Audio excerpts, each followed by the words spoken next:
Middlemarch, by George Eliot. Book 8. Sunset and Sunrise. Chapter 72. Full souls are double mirrors, making still an endless vista of fair things before, repeating things behind. Dorothea's impetuous generosity, which would have leaped at once to the vindication of Lydgate from the suspicion of having accepted money as a bribe, underwent a melancholy check when she came to consider all the circumstances of the case by the light of Mr. Fairbrother's experience. "It is a delicate matter to touch," he said. "How can we begin to inquire into it? It must be either publicly by setting the magistrate and coroner to work, or privately by questioning Lydgate. As to the first proceeding there is no solid ground to go upon, else Hawley would have adopted it, and as to opening the subject with Lydgate, I confess I should shrink from it. He would probably take it as a deadly insult. I have more than once experienced the difficulty of speaking to him on personal matters. And one should know the truth about his conduct beforehand, to feel very confident of a good result. I feel convinced that his conduct has not been guilty. I believe that people are almost always better than their neighbors think they are," said Dorothea. Some of her intensest experience in the last 2 years had set her mind strongly in opposition to any unfavorable construction of others, and for the first time she felt rather discontented with Mr. Fairbrother. She disliked this cautious weighing of consequences, instead of an ardent faith in efforts of justice and mercy, which would conquer by their emotional force. 2 days afterwards, he was dining at the manor with her uncle and the Chettams, and when the dessert was standing uneaten, the servants were out of the room, and Mr. Brooke was nodding in a nap, she returned to the subject with renewed vivacity. "Mr. Lydgate would understand that if his friends hear a calumny about him their first wish must be to justify him. What do we live for, if it is not to make life less difficult to each other? I cannot be indifferent to the troubles of a man who advised me in my trouble, and attended me in my illness." Dorothea's tone and manner were not more energetic than they had been when she was at the head of her uncle's table nearly 3 years before, and her experience since had given her more right to express a decided opinion.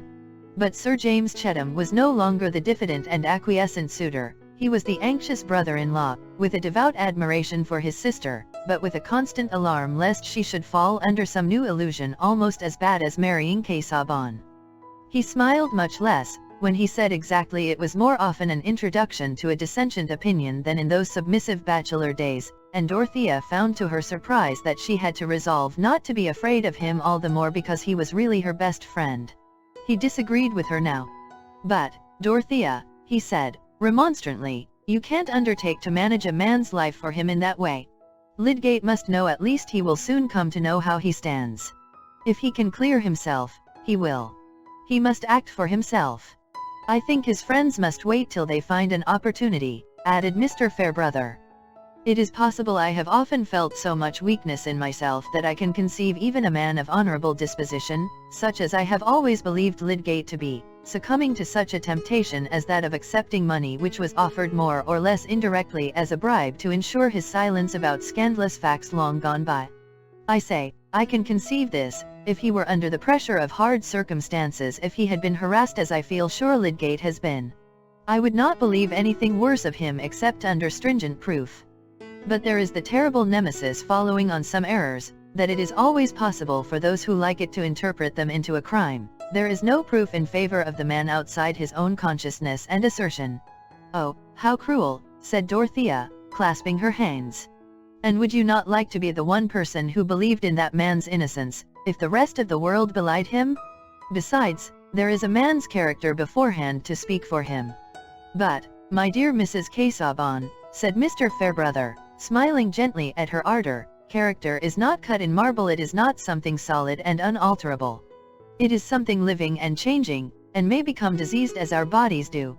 Then it may be rescued and healed," said Dorothea. "I should not be afraid of asking Mr. Lydgate to tell me the truth, that I might help him. Why should I be afraid? Now that I am not to have the land, James, I might do as Mr. Bulstrode proposed, and take his place in providing for the hospital, and I have to consult Mr. Lydgate, to know thoroughly what are the prospects of doing good by keeping up the present plans. There is the best opportunity in the world for me to ask for his confidence, and he would be able to tell me things which might make all the circumstances clear. Then we would all stand by him and bring him out of his trouble. People glorify all sorts of bravery except the bravery they might show on behalf of their nearest neighbors. Dorothea's eyes had a moist brightness in them, and the changed tones of her voice roused her uncle, who began to listen. It is true that a woman may venture on some efforts of sympathy which would hardly succeed if we men undertook them, said Mr. Fairbrother, almost converted by Dorothea's ardor. Surely, a woman is bound to be cautious and listen to those who know the world better than she does, said Sir James, with his little frown. Whatever you do in the end, Dorothea, you should really keep back at present, and not volunteer any meddling with this Bulstrode business. We don't know yet what may turn up. You must agree with me, he ended, looking at Mr. Fairbrother. I do think it would be better to wait, said the latter. Yes, my dear, said Mr. Brooke, not quite knowing at what point the discussion had arrived, but coming up to it with a contribution which was generally appropriate. It is easy to go too far, you know. You must not let your ideas run away with you. And as to being in a hurry to put money into schemes, it won't do, you know. Garth has drawn me in uncommonly with repairs, draining, that sort of thing. I'm uncommonly out of pocket with one thing or another. I must pull up. As for you, Chettam, you are spending a fortune on those oak fences round your domain. Dorothea, submitting uneasily to this discouragement, went with Celia into the library, which was her usual drawing room. Now, Dodo, do listen to what James says, said Celia, else you will be getting into a scrape. You always did, and you always will, when you set about doing as you please. And I think it is a mercy now after all that you have got James to think for you. He lets you have your plans, only he hinders you from being taken in. And that is the good of having a brother instead of a husband. A husband would not let you have your plans. As if I wanted a husband, said Dorothea. I only want not to have my feelings checked at every turn. Mrs. Casaubon was still undisciplined enough to burst into angry tears. Now, really, Dodo, said Celia, with rather a deeper guttural than usual, you are contradictory, first one thing and then another. You used to submit to Mr. Casaubon quite shamefully. I think you would have given up ever coming to see me if he had asked you. Of course I submitted to him, because it was my duty, it was my feeling for him, said Dorothea, looking through the prism of her tears. Then why can't you think it your duty to submit a little to what James wishes, said Celia, with a sense of stringency in her argument. Because he only wishes what is for your own good. And, of course, men know best about everything, except what women know better. Dorothea laughed and forgot her tears. Well, I mean about babies and those things, explained Celia. I should not give up to James when I knew he was wrong, as you used to do to Mr. Casaubon. Chapter 73.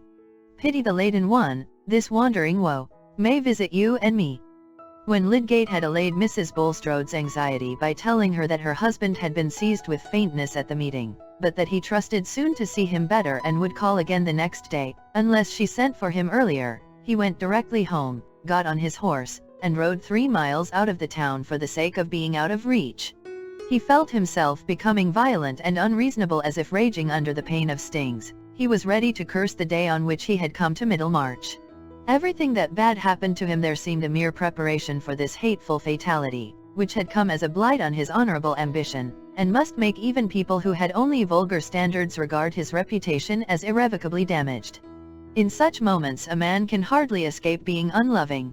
Lydgate thought of himself as the sufferer, and of others as the agents who had injured his lot. He had meant everything to turn out differently, and others had thrust themselves into his life and thwarted his purposes. His marriage seemed an unmitigated calamity, and he was afraid of going to Rosamond before he had vented himself in this solitary rage, lest the mere sight of her should exasperate him and make him behave unwarrantably. There are episodes in most men's lives in which their highest qualities can only cast a deterring shadow over the objects that fill their inward vision. Lydgate's tender-heartedness was present just then only as a dread lest he should offend against it, not as an emotion that swayed him to tenderness. For he was very miserable. Only those who know the supremacy of the intellectual life, the life which has a seed of ennobling thought and purpose within it, can understand the grief of one who falls from that serene activity into the absorbing soul-wasting struggle with worldly annoyances. How was he to live on without vindicating himself among people who suspected him of baseness? How could he go silently away from Middlemarch as if he were retreating before a just condemnation?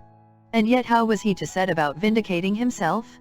For that scene at the meeting, which he had just witnessed, although it had told him no particulars, had been enough to make his own situation thoroughly clear to him. Bulstrode had been in dread of scandalous disclosures on the part of Raffles. Lydgate could now construct all the probabilities of the case.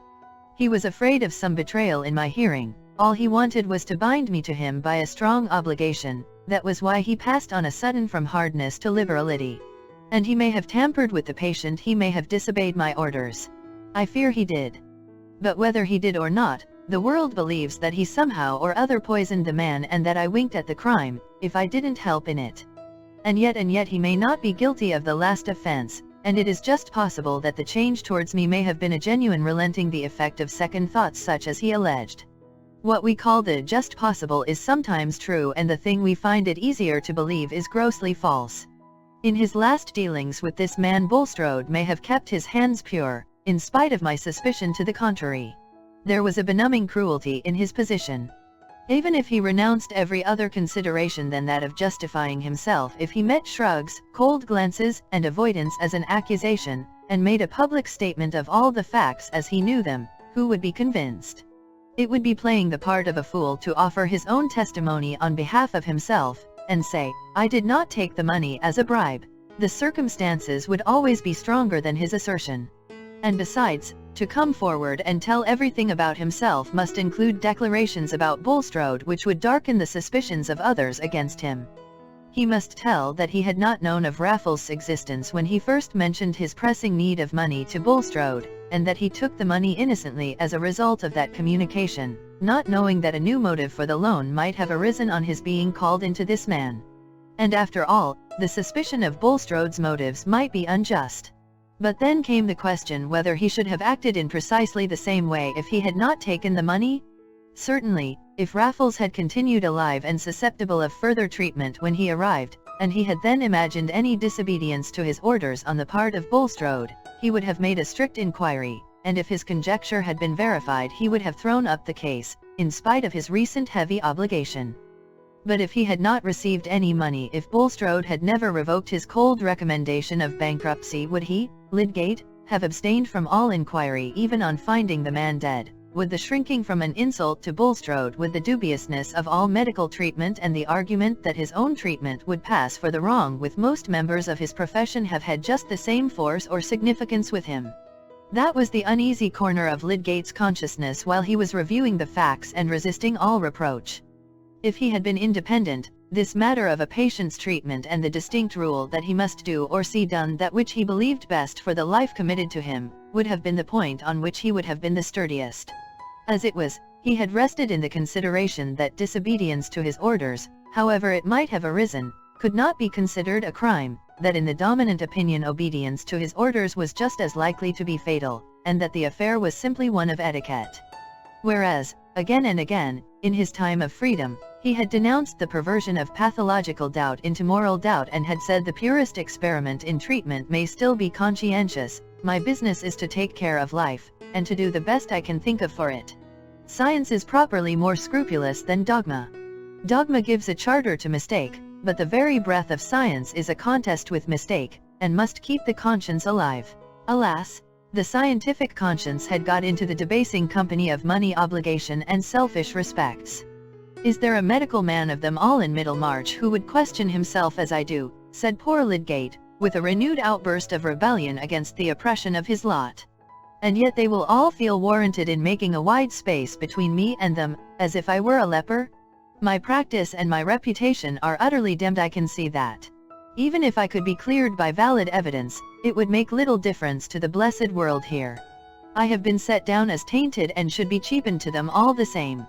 Already there had been abundant signs which had hitherto puzzled him, that just when he had been paying off his debts and getting cheerfully on his feet, the townsmen were avoiding him or looking strangely at him, and in 2 instances it came to his knowledge that patients of his had called in another practitioner. The reasons were too plain now. The general blackballing had begun. No wonder that in Lydgate's energetic nature the sense of a hopeless misconstruction easily turned into a dogged resistance. The scowl which occasionally showed itself on his square brow was not a meaningless accident. Already when he was re-entering the town after that ride taken in the first hours of stinging pain, he He was setting his mind on remaining in Middlemarch in spite of the worst that could be done against him. He would not retreat before calumny, as if he submitted to it. He would face it to the utmost, and no act of his should show that he was afraid. It belonged to the generosity as well as defiant force of his nature that he resolved not to shrink from showing to the full his sense of obligation to Bulstrode. It was true that the association with this man had been fatal to him, true that if he had had the £1,000 still in his hands with all his debts unpaid, he would have returned the money to Bulstrode, and taken beggary rather than the rescue which had been sullied with the suspicion of a bribe, for, remember, he was one of the proudest among the sons of men. Nevertheless, he would not turn away from this crushed fellow mortal whose aid he had used, and make a pitiful effort to get acquittal for himself by howling against another. "I shall do as I think right, and explain to nobody. They will try to starve me out," but he was going on with an obstinate resolve, but he was getting near home, and the thought of Rosamond urged itself again into that chief place from which it had been thrust by the agonized struggles of wounded honor and pride. How would Rosamond take it all? Here was another weight of chain to drag, and poor Lydgate was in a bad mood for bearing her dumb mastery. He had no impulse to tell her the trouble which must soon be common to them both. He preferred waiting for the incidental disclosure which events must soon bring about. Chapter 74. Mercifully grant that we may grow aged together. Book of Tobit, Marriage Prayer. In Middlemarch a wife could not long remain ignorant that the town held a bad opinion of her husband. No feminine intimate might carry her friendship so far as to make a plain statement to the wife of the unpleasant fact known or believed about her husband, but when a woman with her thoughts much at leisure got them suddenly employed on something grievously disadvantageous to her neighbors, various moral impulses were called into play which tended to stimulate utterance. Candor was one. To be candid, in Middlemarch phraseology, meant to use an early opportunity of letting your friends know that you did not take a cheerful view of their capacity, their conduct, or their position, and a robust candor never waited to be asked for its opinion. Then, again, there was the love of truth, a wide phrase, but meaning in this relation, a lively objection to seeing a wife look happier than her husband's character warranted, or manifest too much satisfaction in her lot. The poor thing should have some hint given her that if she knew the truth she would have less complacency in her bonnet, and in light dishes for a supper party. Stronger than all, there was the regard for a friend's moral improvement, sometimes called her soul, which was likely to be benefited by remarks tending to gloom, uttered with the accompaniment of pensive staring at the furniture and a manner implying that the speaker would not tell what was on her mind, from regard to the feelings of her hearer. On the whole, one might say that an ardent charity was at work setting the virtuous mind to make a neighbor unhappy for her good. There were hardly any wives in Middlemarch whose matrimonial misfortunes would in different ways be likely to call forth more of this moral activity than Rosamond and her Aunt Bulstrode. Mrs. Bulstrode was not an object of dislike, and had never consciously injured any human being. Men had always thought her a handsome, comfortable woman, and had reckoned it among the signs of Bulstrode's hypocrisy that he had chosen a red-blooded Vincey, instead of a ghastly and melancholy person suited to his low esteem for earthly pleasure. When the scandal about her husband was disclosed, they remarked of her, "Ah, poor woman! She's as honest as the day she never suspected anything wrong in him, you may depend on it." Women, who were intimate with her, talked together much of poor Harriet, imagined what her feelings must be when she came to know everything, and conjectured how much she had already come to know. There was no spiteful disposition towards her, rather, there was a busy benevolence anxious to ascertain what it would be well for her to feel and do under the circumstances, which of course kept the imagination occupied with her character and history from the times when she was Harriet Vincey till now. With the review of Mrs. Bulstrode and her position, it was inevitable to associate Rosamond, whose prospects were under the same blight, with her aunt's. Rosamond was more severely criticized and less pitied, though she too, as one of the good old Vincey family who had always been known in Middlemarch, was regarded as a victim to marriage with an interloper. The Vinceys had their weaknesses, but then they lay on the surface, there was never anything bad to be found out concerning them. Mrs. Bulstrode was vindicated from any resemblance to her husband. Harriet's faults were her own. "She has always been showy," said Mrs. Hackbat, making tea for a small party, "though she has got into the way of putting her religion forward, to conform to her husband. She has tried to hold her head up above Middlemarch by making it known that she invites clergymen and heaven knows who from Riverstone and those places." "We can hardly blame her for that," said Mrs. Spragg, because few of the best people in the town cared to associate with Bulstrode, and she must have somebody to sit down at her table. Mr. Thesiger has always countenanced him, said Mrs. Hackbutt. I think he must be sorry now. But he was never fond of him in his heart, that everyone knows, said Mrs. Tom Toller. Mr. Thesiger never goes into extremes. He keeps to the truth in what is evangelical. It is only clergymen like Mr. Tyke, who want to use dissenting hymn books and that low kind of religion, who ever found Bulstrode to their taste. I understand, Mr. Tyke is in great distress about him, said Mrs. Hackbutt. And well he may be, they say the Bulstrods have half kept the Tyke family. And of course it is a discredit to his doctrines, said Mrs. Sprague, who was elderly, and old-fashioned in her opinions. People will not make a boast of being Methodistical in Middlemarch for a good while to come. I think we must not set down people's bad actions to their religion, said falcon-faced Mrs. Plimdall, who had been listening hitherto. Oh, my dear, we are forgetting, said Mrs. Sprague. We ought not to be talking of this before you. I am sure I have no reason to be partial, said Mrs. Plimdall, coloring. It's true Mr. Plimdall has always been on good terms with Mr. Bulstrode, and Harriet Vincey was my friend long before she married him. But I have always kept my own opinions and told her where she was wrong, poor thing. Still, in point of religion, I must say, Mr. Bulstrode might have done what he has, and worse, and yet have been a man of no religion. I don't say that there has not been a little too much of that. I like moderation myself. But truth is truth. The men tried at the assizes are not all over religious, I suppose. Well, said Mrs. Hackbutt, wheeling adroitly, all I can say is, that I think she ought to separate from him. I can't say that, said Mrs. Sprague. She took him for better or worse, you know. But worse can never mean finding out that your husband is fit for Newgate, said Mrs. Hackbutt. Fancy living with such a man? I should expect to be poisoned. Yes, I think myself it is an encouragement to crime if such men are to be taken care of and waited on by good wives, said Mrs. Tom Toller. And a good wife poor Harriet has been, said Mrs. Plimdall. She thinks her husband the first of men. It's true he has never denied her anything. Well, we shall see what she will do, said Mrs. Hackbutt. I suppose she knows nothing yet, poor creature. I do hope and trust one shall not see her, for I should be frightened to death lest I should say anything about her husband. Do you think any hint has reached her? I should hardly think so, said Mrs. Tom Toller. We hear that he is ill, and has never stirred out of the house since the meeting on Thursday, but she was with her girls at church yesterday, and they had new Tuscan bonnets. Her own had a feather in it.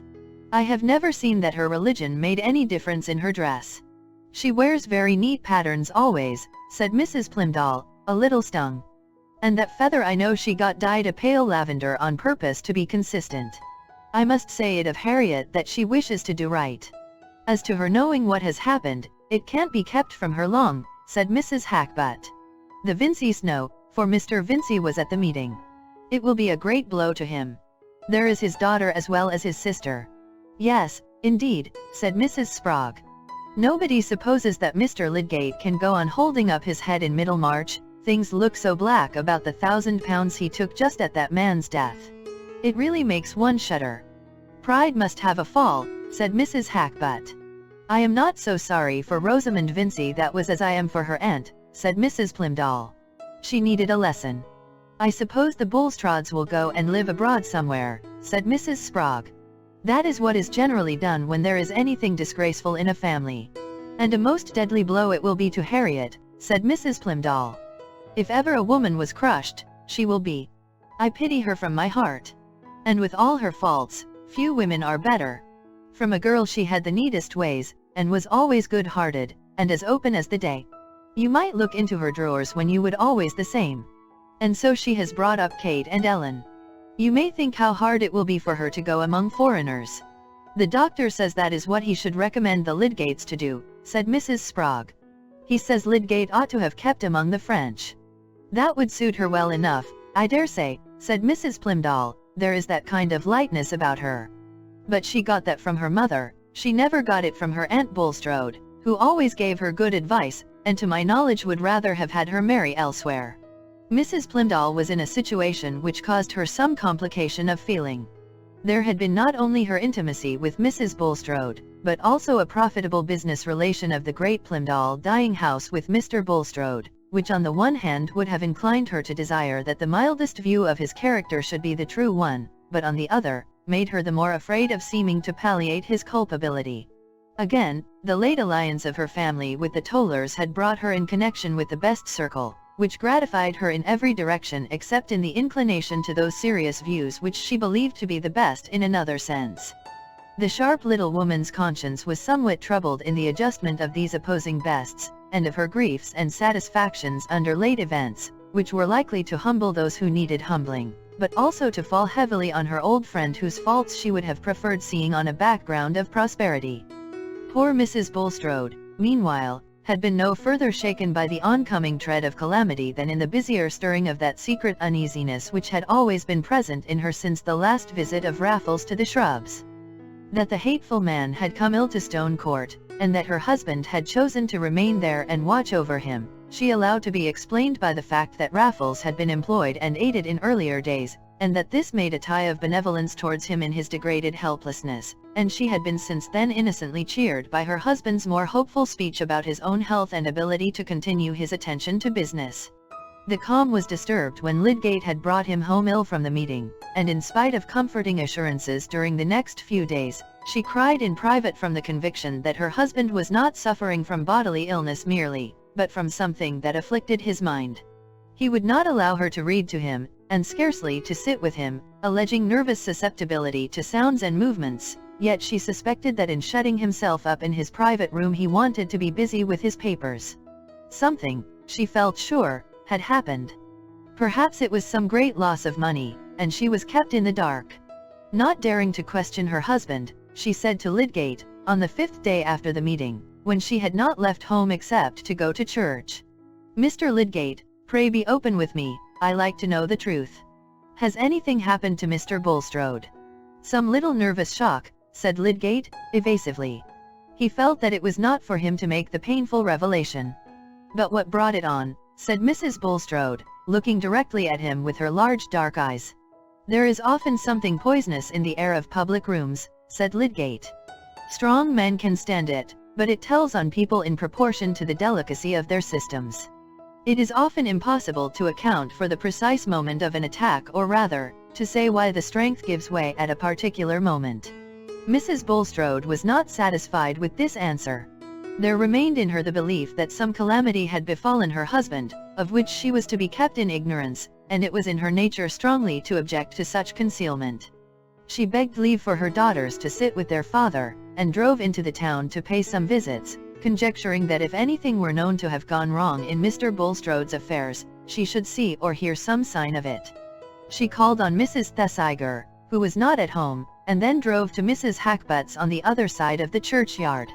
Mrs. Hackbutt saw her coming from an upstairs window, and remembering her former alarm lest she should meet Mrs. Bulstrode, felt almost bound in consistency to send word that she was not at home, but against that, there was a sudden strong desire within her for the excitement of an interview in which she was quite determined not to make the slightest allusion to what was in her mind.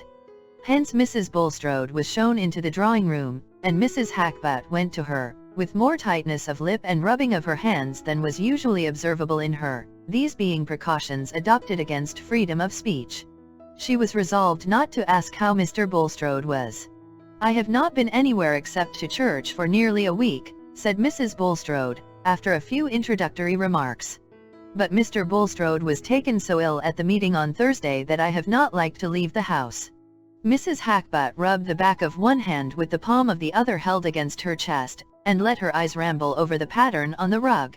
"Was Mr. Hackbutt at the meeting?" persevered Mrs. Bulstrode. "Yes, he was," said Mrs. Hackbutt, with the same attitude. "The land is to be bought by subscription, I believe." "Let us hope that there will be no more cases of cholera to be buried in it," said Mrs. Bulstrode. "It is an awful visitation. But I always think Middlemarch a very healthy spot. I suppose it is being used to it from a child, but I never saw the town I should like to live at better, and especially our end. I am sure I should be glad that you always should live at Middlemarch, Mrs. Bulstrode," said Mrs. Hackbutt, with a slight sigh. "Still, we must learn to resign ourselves, wherever our lot may be cast. though I am sure there will always be people in this town who will wish you well." Mrs. Hackbutt longed to say, "If you take my advice you will part from your husband," but it seemed clear to her that the poor woman knew nothing of the thunder ready to bolt on her head, and she herself could do no more than prepare her a little. Mrs. Bulstrode felt suddenly rather chill and trembling. There was evidently something unusual behind this speech of Mrs. Hackbutt's, but though she had set out with the desire to be fully informed, she found herself unable now to pursue her brave purpose, and turning the conversation by an inquiry about the young Hackbutts, she soon took her leave, saying that she was going to see Mrs. Plimdall. On her way thither she tried to imagine that there might have been some unusually warm sparring at the meeting between Mr. Bulstrode and some of his frequent opponents. Perhaps Mr. Hackbutt might have been one of them. That would account for everything. But when she was in conversation with Mrs. Plimdall, that comforting explanation seemed no longer tenable. Selina received her with a pathetic affectionateness and a disposition to give edifying answers on the commonest topics, which could hardly have reference to an ordinary quarrel, of which the most important consequence was a perturbation of Mr. Bulstrode's health. Beforehand Mrs. Bulstrode had thought that she would sooner question Mrs. Plimdall than anyone else, but she found to her surprise that an old friend is not always the person whom it is easiest to make a confidant of. There was the barrier of remembered communication. Under other circumstances there was the dislike of being pitied and informed by one who had been long wont to allow her the superiority. For certain words of mysterious appropriateness that Mrs. Plimdall let fall about her resolution never to turn her back on her friends, convinced Mrs. Bulstrode that what had happened must be some kind of misfortune, and instead of being able to say with her native directness, "What is it that you have in your mind?" she found herself anxious to get away before she had heard anything more explicit. She began to have an agitating certainty that the misfortune was something more than the mere loss of money, being keenly sensitive to the fact that Selina now, just as Mrs. Hackbutt had done before, avoided noticing what she said about her husband, as they would have avoided noticing a personal blemish. She said goodbye with nervous haste, and told the coachman to drive to Mr. Vincey's warehouse.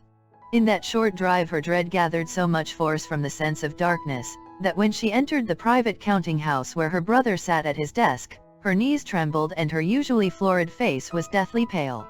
Something of the same effect was produced in him by the sight of her. He rose from his seat to meet her, took her by the hand, and said, with his impulsive rashness, "God help you, Harriet, you know all." That moment was perhaps worse than any which came after.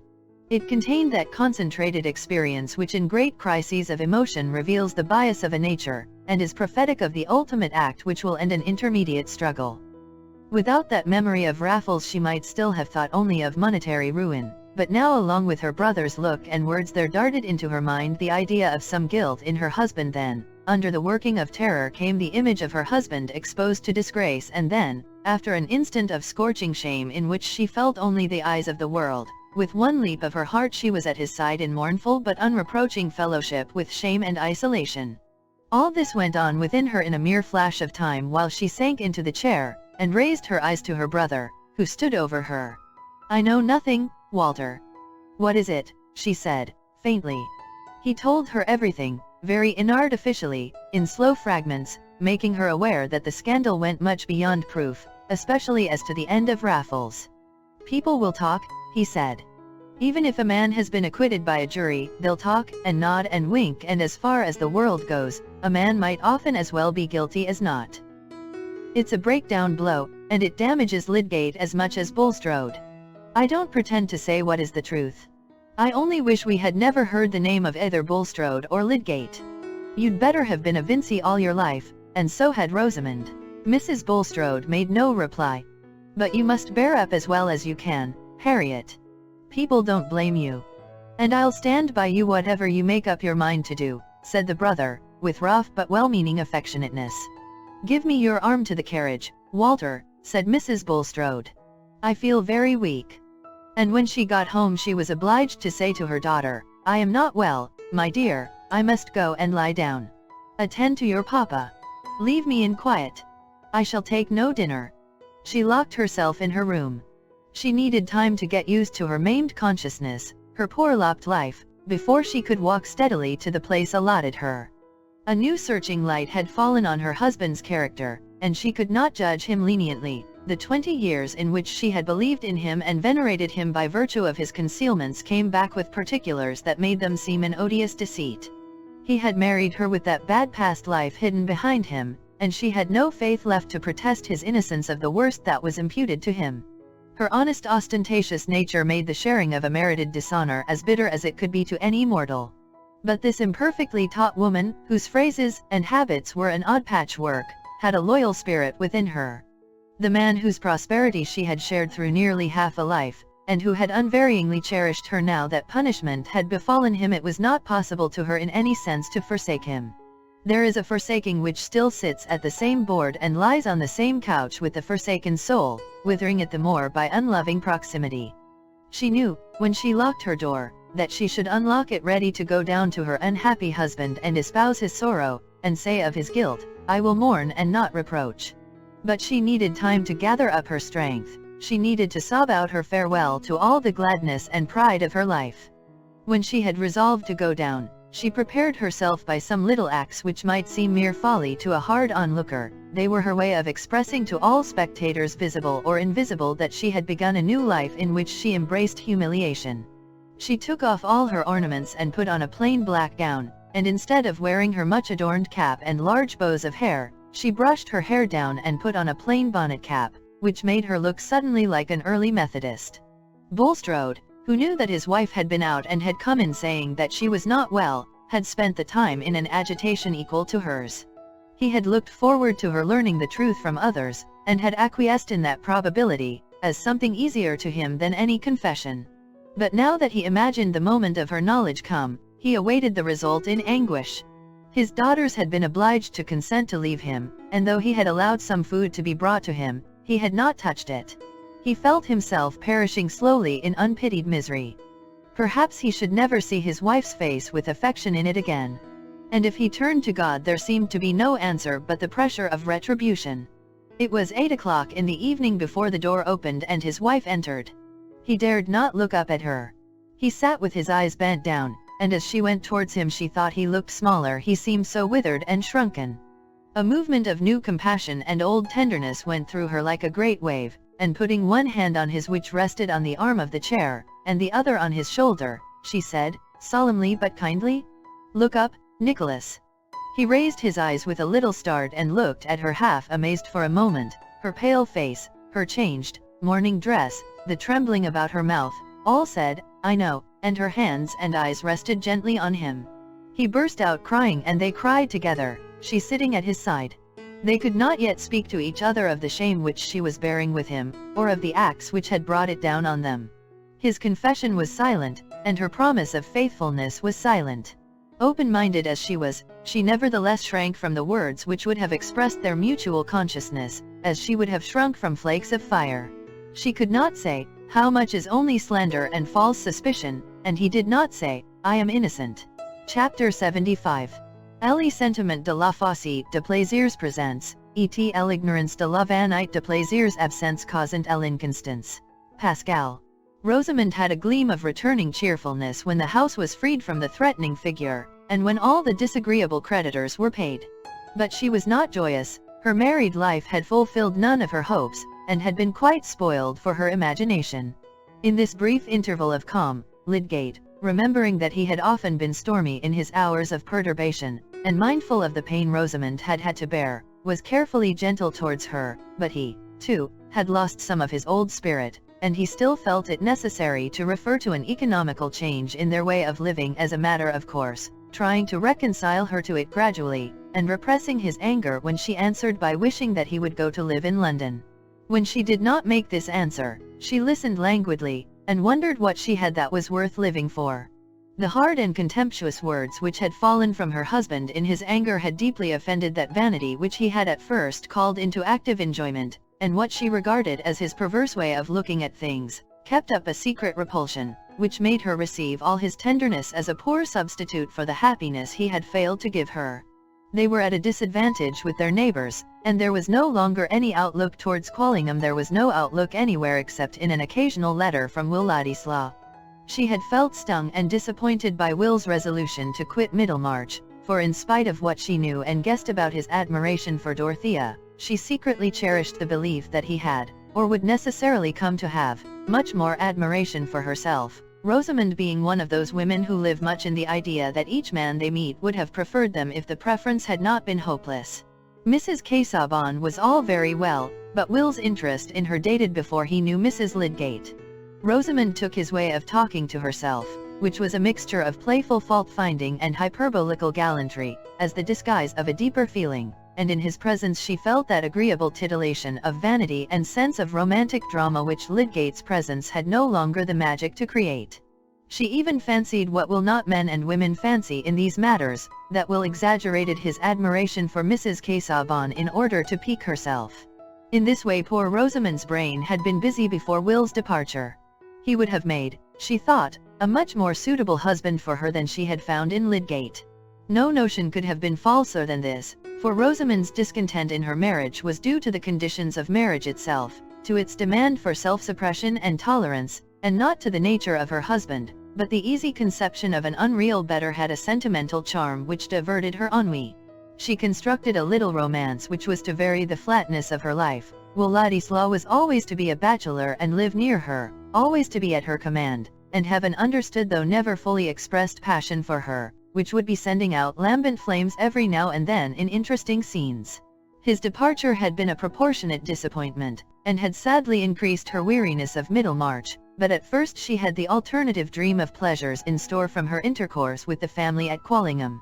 Since then the troubles of her married life had deepened, and the absence of other relief encouraged her regretful rumination over that thin romance which she had once fed on.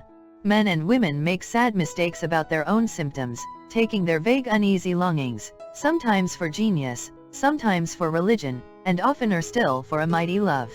Will Ladislaw had written chatty letters, half to her and half to Lydgate, and she had replied. Their separation, she felt, was not likely to be final, and the change she now most longed for was that Lydgate should go to live in London. Everything would be agreeable in London, and she had set to work with quiet determination to win this result, when there came a sudden, delightful promise which inspirited her. It came shortly before the memorable meeting at the town hall, and was nothing less than a letter from Will Ladislaw to Lydgate, which turned indeed chiefly on his new interest in plans of colonization, but mentioned incidentally, that he might find it necessary to pay a visit to Middlemarch within the next few weeks, a very pleasant necessity, he said, almost as good as holidays to a schoolboy. He hoped there was his old place on the rug, and a great deal of music in store for him. But he was quite uncertain as to the time. While Lydgate was reading the letter to Rosamond, her face looked like a reviving flower. It grew prettier and more blooming. There was nothing unendurable now, the debts were paid, Mr. Ladislaw was coming, and Lydgate would be persuaded to leave Middlemarch and settle in London, which was so different from a provincial town. That was a bright bit of morning. But soon the sky became black over poor Rosamond. The presence of a new gloom in her husband, about which he was entirely reserved towards her, for he dreaded to expose his lacerated feeling to her neutrality and misconception, soon received a painfully strange explanation, alien to all her previous notions of what could affect her happiness.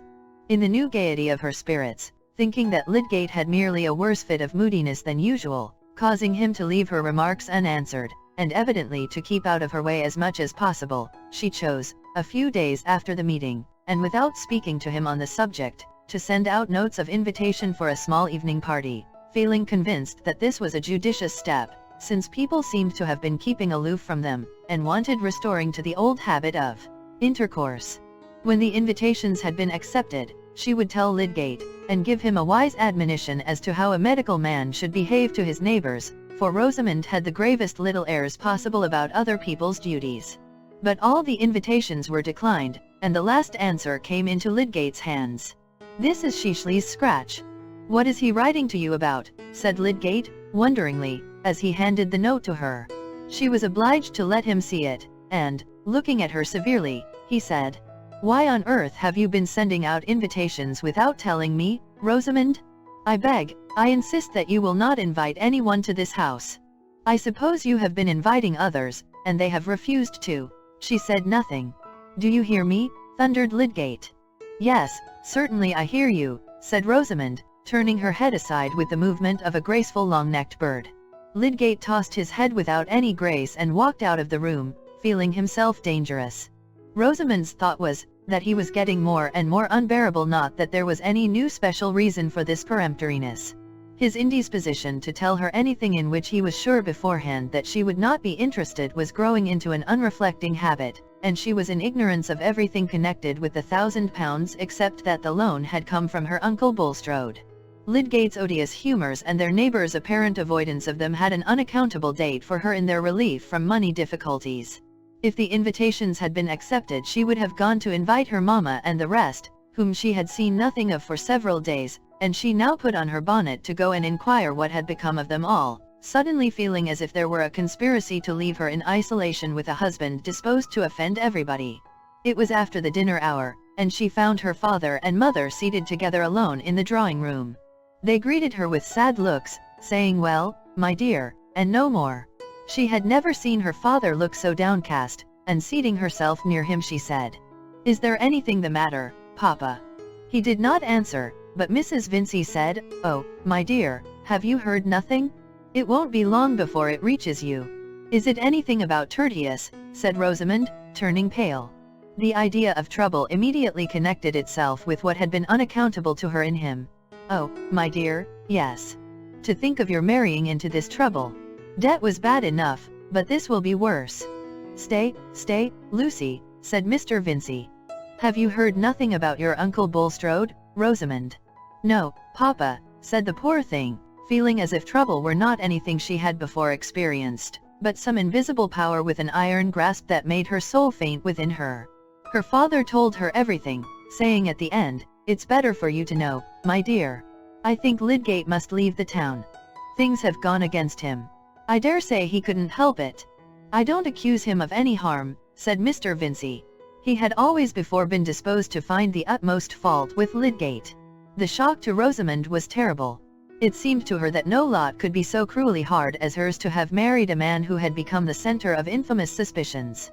In many cases it is inevitable that the shame is felt to be the worst part of crime, and it would have required a great deal of disentangling reflection, such as had never entered into Rosamond's life, for her in these moments to feel that her trouble was less than if her husband had been certainly known to have done something criminal. All the shame seemed to be there. And she had innocently married this man with the belief that he and his family were a glory to her. She showed her usual reticence to her parents, and only said, that if Lydgate had done as she wished he would have left Middlemarch long ago. "She bears it beyond anything," said her mother when she was gone. "Ah, thank God," said Mr. Vincey, who was much broken down. But Rosamond went home with a sense of justified repugnance towards her husband. What had he really done? How had he really acted? She did not know. Why had he not told her everything? He did not speak to her on the subject, and of course she could not speak to him. It came into her mind once that she would ask her father to let her go home again, but dwelling on that prospect made it seem utter dreariness to her. A married woman gone back to live with her parents' life seemed to have no meaning for her in such a position. She could not contemplate herself in it. The next 2 days Lydgate observed a change in her, and believed that she had heard the bad news. Would she speak to him about it, or would she go on forever in the silence which seemed to imply that she believed him guilty?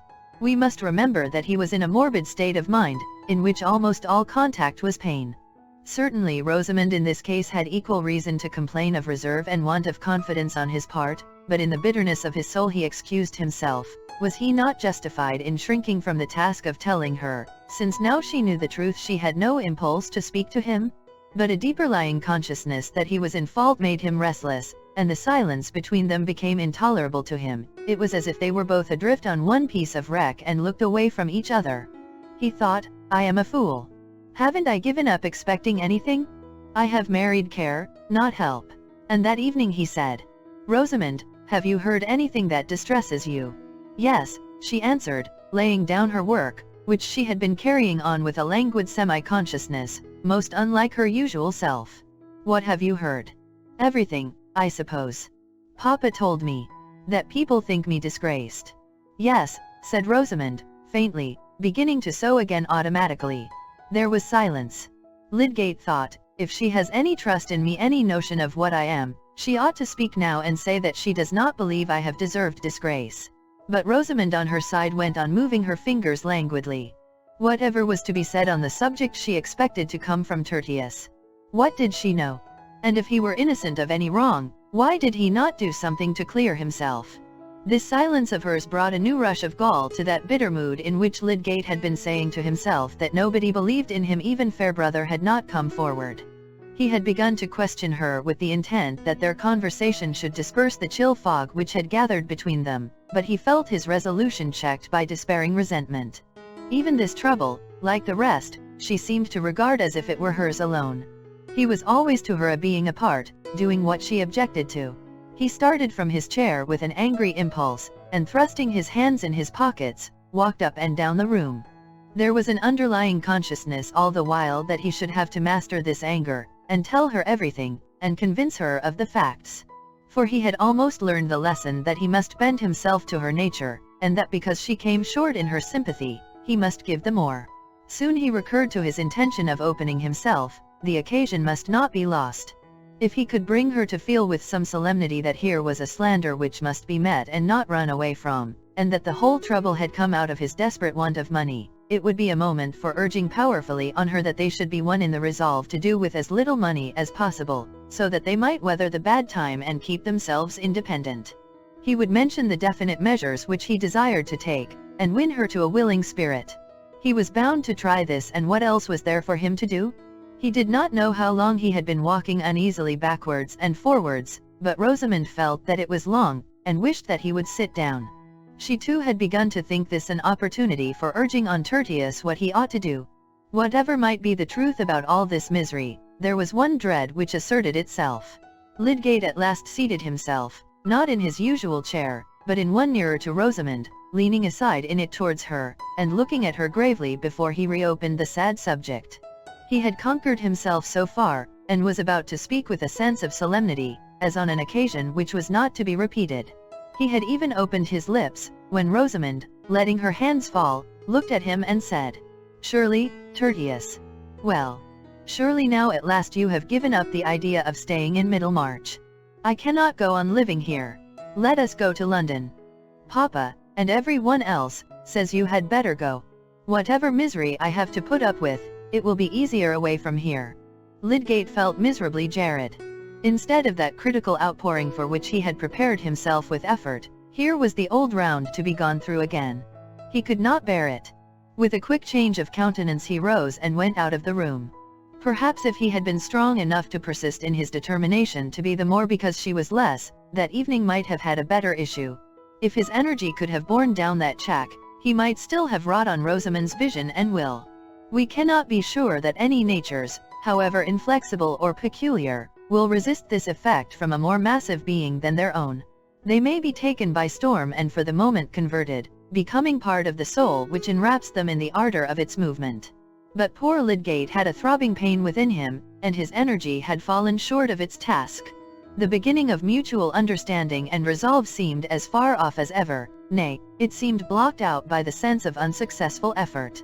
They lived on from day to day with their thoughts still apart, Lydgate going about what work he had in a mood of despair, and Rosamond feeling, with some justification, that he was behaving cruelly. It was of no use to say anything to Tertius, but when Wladislaw came, she was determined to tell him everything. In spite of her general reticence, she needed someone who would recognize her wrongs. Chapter 76. To mercy, pity, peace, and love. All pray in their distress. And to these virtues of delight, return their thankfulness.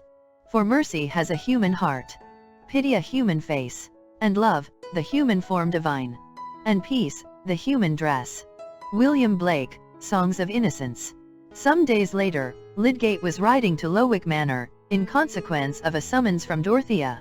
The summons had not been unexpected, since it had followed a letter from Mr. Bulstrode, in which he stated that he had resumed his arrangements for quitting Middlemarch, and must remind Lydgate of his previous communications about the hospital, to the purport of which he still adhered.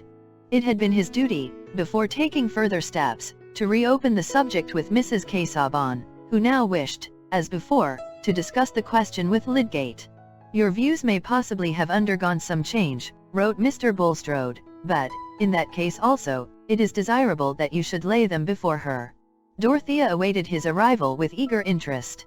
Though, in deference to her masculine advisers, She had refrained from what Sir James had called interfering in this Bulstrode business. The hardship of Lydgate's position was continually in her mind, and when Bulstrode applied to her again about the hospital, she felt that the opportunity was come to her which she had been hindered from hastening. In her luxurious home, wandering under the boughs of her own great trees, her thought was going out over the lot of others, and her emotions were imprisoned. The idea of some active good within her reach haunted her like a passion, and another's need having once come to her as a distinct image, preoccupied her desire with the yearning to give relief, and made her own ease tasteless. She was full of confident hope about this interview with Lydgate, never heeding what was said of his personal reserve, never heeding that she was a very young woman. Nothing could have seemed more irrelevant to Dorothea than insistence on her youth and sex when she was moved to show her human fellowship. As she sat waiting in the library, she could do nothing but live through again all the past scenes which had brought Lydgate into her memories.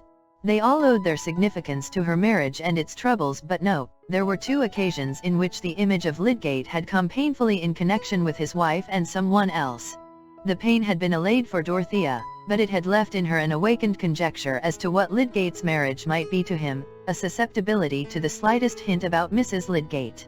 These thoughts were like a drama to her, and made her eyes bright, and gave an attitude of suspense to her whole frame, though she was only looking out from the brown library onto the turf and the bright green buds which stood in relief against the dark evergreens. When Lydgate came in, she was almost shocked at the change in his face, which was strikingly perceptible to her who had not seen him for 2 months. It was not the change of emaciation, but that effect which even young faces will very soon show from the persistent presence of resentment and despondency. Her cordial look, when she put out her hand to him, softened his expression, but only with melancholy. "I have wished very much to see you for a long while, Mr. Lydgate," said Dorothea when they were seated opposite each other, "but I put off asking you to come until Mr. Bulstrode applied to me again about the hospital. I know that the advantage of keeping the management of it separate from that of the infirmary depends on you, or, at least, on the good which you are encouraged to hope for from having it under your control. And I am sure you will not refuse to tell me exactly what you think. You want to decide whether you should give a generous support to the hospital," said Lydgate. "I cannot conscientiously advise you to do it in dependence on any activity of mine. I may be obliged to leave the town." He spoke curtly, feeling the ache of despair as to his being able to carry out any purpose that Rosamond had set her mind against. "Not because there is no one to believe in you," said Dorothea, pouring out her words in clearness from a full heart. "I know the unhappy mistakes about you. I knew them from the first moment to be mistakes. You have never done anything vile. You would not do anything dishonorable." It was the first assurance of belief in him that had fallen on Lydgate's ears. He drew a deep breath, and said, "Thank you." He could say no more. It was something very new and strange in his life that these few words of trust from a woman should be so much to him. "I beseech you to tell me how everything was," said Dorothea, fearlessly. "I am sure that the truth would clear you." Lydgate started up from his chair and went towards the window, forgetting where he was. He had so often gone over in his mind the possibility of explaining everything without aggravating appearances that would tell, perhaps unfairly, against Bulstrode, and had so often decided against it. He had so often said to himself that his assertions would not change people's impressions, that Dorothea's words sounded like a temptation to do something which in his soberness he had pronounced to be unreasonable. "Tell me, pray," said Dorothea, with simple earnestness, "then we can consult together. It is wicked to let people think evil of anyone falsely, when it can be hindered." Lydgate turned, remembering where he was, and saw Dorothea's face looking up at him with a sweet trustful gravity. The presence of a noble nature, generous in its wishes, ardent in its charity, changes the lights for us. We begin to see things again in their larger, quieter masses, and to believe that we too can be seen and judged in the wholeness of our character. That influence was beginning to act on Lydgate, who had for many days been seeing all life as one who is dragged and struggling amid the throng. He sat down again, and felt that he was recovering his old self in the consciousness that he was with one who believed in it. "I don't want," he said, "to bear hard on Bulstrode, who has lent me money of which I was in need, though I would rather have gone without it now. He is hunted down and miserable, and has only a poor thread of life in him. But I should like to tell you everything. It will be a comfort to me to speak where belief has gone beforehand, and where I shall not seem to be offering assertions of my own honesty. You will feel what is fair to another, as you feel what is fair to me." "Do trust me," said Dorothea. "I will not repeat anything without your leave. But at the very least, I could say that you have made all the circumstances clear to me, and that I know you are not in any way guilty. Mr. Fairbrother would believe me, and my uncle, and Sir James Chettam.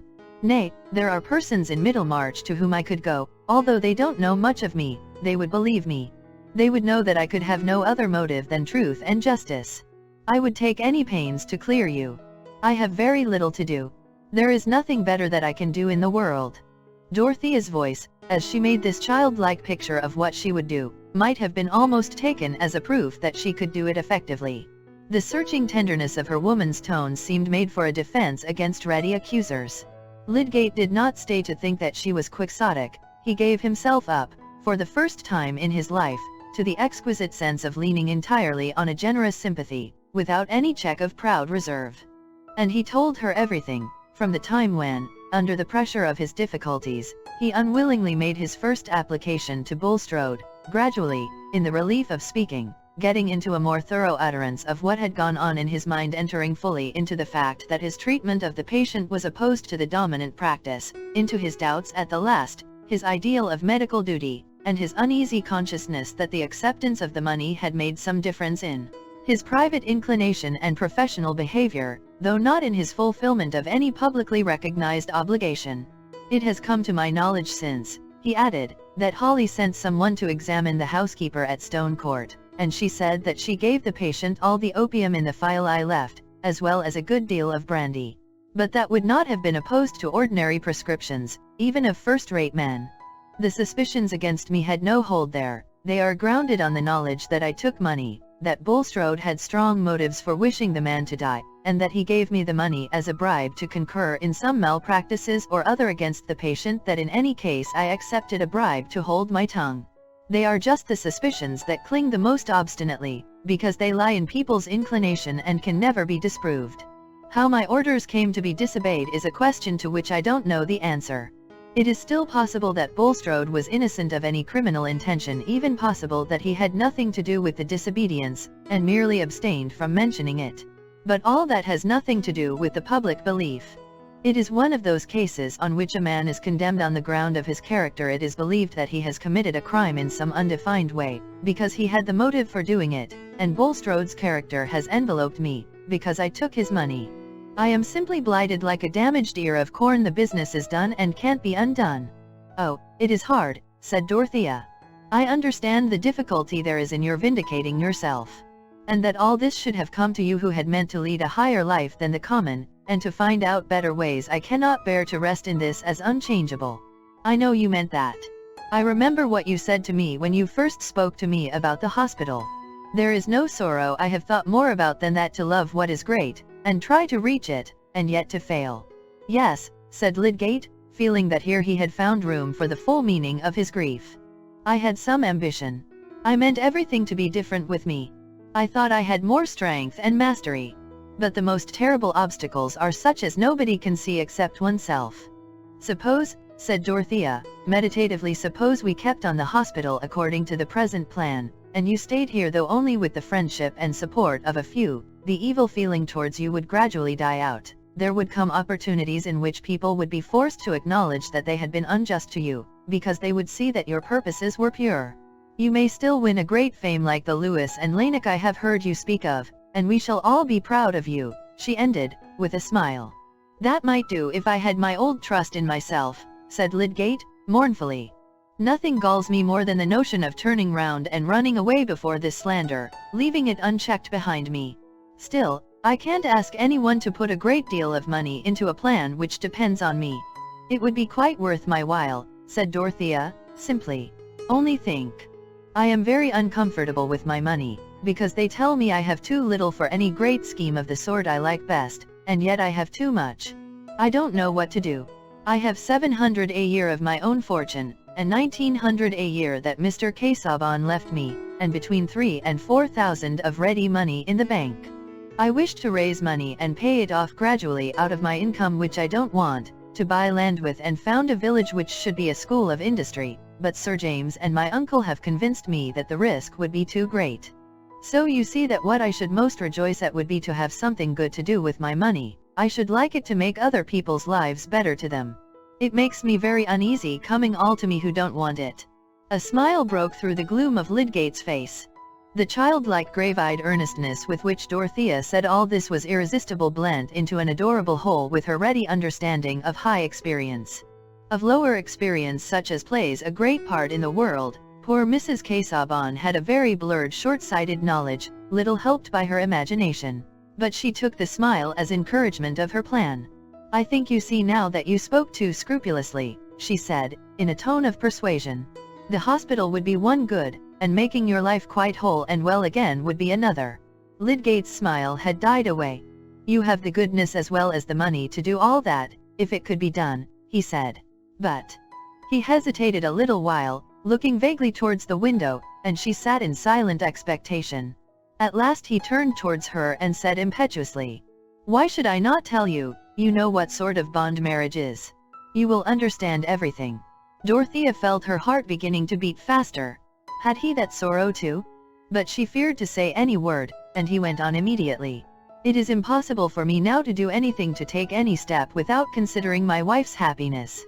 The thing that I might like to do if I were alone, is become impossible to me. I can't see her miserable. She married me without knowing what she was going into, and it might have been better for her if she had not married me. I know you could not give her pain, if you were not obliged to do it," said Dorothea, with keen memory of her own life. "And she has set her mind against staying. She wishes to go. The troubles she has had here have wearied her," said Lydgate, breaking off again, lest he should say too much. "But when she saw the good that might come of staying," said Dorothea, remonstrantly, looking at Lydgate as if he had forgotten the reasons which had just been considered. He did not speak immediately. "She would not see it," he said at last, curtly, feeling at first that this statement must do without explanation. "And, indeed, I have lost all spirit about carrying on my life here." He paused a moment and then, following the impulse to let Dorothea see deeper into the difficulty of his life, he said, "The fact is, this trouble has come upon her confusedly. We have not been able to speak to each other about it. I am not sure what is in her mind about it. She may fear that I have really done something base. It is my fault, I ought to be more open. But I have been suffering cruelly." "May I go and see her?" said Dorothea, eagerly. "Would she accept my sympathy? I would tell her that you have not been blamable before anyone's judgment but your own. I would tell her that you shall be cleared in every fair mind. I would cheer her heart. Will you ask her if I may go to see her? I did see her once." "I am sure you may," said Lydgate, seizing the proposition with some hope. "She would feel honored, cheered, I think, by the proof that you at least have some respect for me. I will not speak to her about your coming, that she may not connect it with my wishes at all. I know very well that I ought not to have left anything to be told her by others, but..." He broke off, and there was a moment's silence. Dorothea refrained from saying what was in her mind. How well she knew that there might be invisible barriers to speech between husband and wife. This was a point on which even sympathy might make a wound. She returned to the more outward aspect of Lydgate's position, saying cheerfully, "And if Mrs. Lydgate knew that there were friends who would believe in you and support you, she might then be glad that you should stay in your place and recover your hopes and do what you meant to do. Perhaps then you would see that it was right to agree with what I proposed about your continuing at the hospital. Surely you would, if you still have faith in it as a means of making your knowledge useful." Lydgate did not answer, and she saw that he was debating with himself. "You need not decide immediately," she said, gently. "A few days hence it will be early enough for me to send my answer to Mr. Bulstrode." Lydgate still waited, but at last turned to speak in his most decisive tones. "No, I prefer that there should be no interval left for wavering. I am no longer sure enough of myself, I mean of what it would be possible for me to do under the changed circumstances of my life. It would be dishonorable to let others engage themselves to anything serious in dependence on me. I might be obliged to go away after all. I see little chance of anything else. The whole thing is too problematic. I cannot consent to be the cause of your goodness being wasted. No, let the new hospital be joined with the old infirmary, and everything go on as it might have done if I had never come. I have kept a valuable register since I have been there. I shall send it to a man who will make use of it," he ended bitterly. "I can think of nothing for a long while but getting an income. "It hurts me very much to hear you speak so hopelessly," said Dorothea. "It would be a happiness to your friends, who believe in your future, in your power to do great things, if you would let them save you from that. Think how much money I have. It would be like taking a burden from me if you took some of it every year till you got free from this fettering want of income. Why should not people do these things? It is so difficult to make shares at all even. This is one way." "God bless you, Mrs. Casaubon," said Lydgate, rising as if with the same impulse that made his words energetic, and resting his arm on the back of the great leather chair he had been sitting in. "It is good that you should have such feelings. But I am not the man who ought to allow himself to benefit by them. I have not given guarantees enough. I must not at least sink into the degradation of being pensioned for work that I never achieved. It is very clear to me that I must not count on anything else than getting away from Middlemarch as soon as I can manage it. I should not be able for a long while, at the very best, to get an income here, and then it is easier to make necessary changes in a new place. I must do as other men do, and think what will please the world and bring in money, look for a little opening in the London crowd, and push myself, set up in a watering place, or go to some southern town where there are plenty of idle English, and get myself puffed. That is the sort of shell I must creep into and try to keep my soul alive in." "Now that is not brave," said Dorothea, "to give up the fight." "No, it is not brave," said Lydgate, "but if a man is afraid of creeping paralysis, then," in another tone, "yet you have made a great difference in my courage by believing in me. Everything seems more bearable since I have talked to you, and if you can clear me in a few other minds, especially in for brothers, I shall be deeply grateful. The point I wish you not to mention is the fact of disobedience to my orders. That would soon get distorted. After all, there is no evidence for me but people's opinion of me beforehand. You can only repeat my own report of myself. Mr. Fairbrother will believe, others will believe," said Dorothea. "I can say of you what will make it stupidity to suppose that you would be bribed to do a wickedness." "I don't know," said Lydgate, with something like a groan in his voice. "I have not taken a bribe yet. But there is a pale shade of bribery which is sometimes called prosperity. You will do me another great kindness, then, and come to see my wife." "Yes, I will. I remember how pretty she is," said Dorothea, into whose mind every impression about Rosamond had cut deep. "I hope she will like me." As Lydgate rode away, he thought, "This young creature has a heart large enough for the Virgin Mary. She evidently thinks nothing of her own future, and would pledge away half her income at once, as if she wanted nothing for herself but a chair to sit in from which she can look down with those clear eyes at the poor mortals who pray to her. She seems to have what I never saw in any woman before, a fountain of friendship towards men. A man can make a friend of her. Casaubon must have raised some heroic hallucination in her. I wonder if she could have any other sort of passion for a man? Ladislaw, there was certainly an unusual feeling between them. And Casaubon must have had a notion of it. Well, her love might help a man more than her money." Dorothea on her side had immediately formed a plan of relieving Lydgate from his obligation to Bulstrode, which she felt sure was a part, though small, of the galling pressure he had to bear. She sat down at once under the inspiration of their interview, and wrote a brief note, in which she pleaded that she had more claim than Mr. Bulstrode had to the satisfaction of providing the money which had been serviceable to Lydgate, that it would be unkind in Lydgate not to grant her the position of being his helper in this small matter, the favor being entirely to her who had so little that was plainly marked out for her to do with her superfluous money. He might call her a creditor or by any other name if it did but imply that he granted her request. She enclosed a cheque for £1,000, and determined to take the letter with her the next day when she went to see Rosamond. Chapter 77. And thus thy fall hath left a kind of blot, to mark the full-fraught man and best endued with some suspicion. Henry V. The next day Lydgate had to go to Brassing, and told Rosamond that he should be away until the evening. Of late she had never gone beyond her own house and garden, except to church, and once to see her papa, to whom she said, "If Tertius goes away, you will help us to move, will you not, papa? I suppose we shall have very little money. I am sure I hope someone will help us." And Mr. Vincey had said, "Yes, child, I don't mind 100 or 2. I can see the end of that."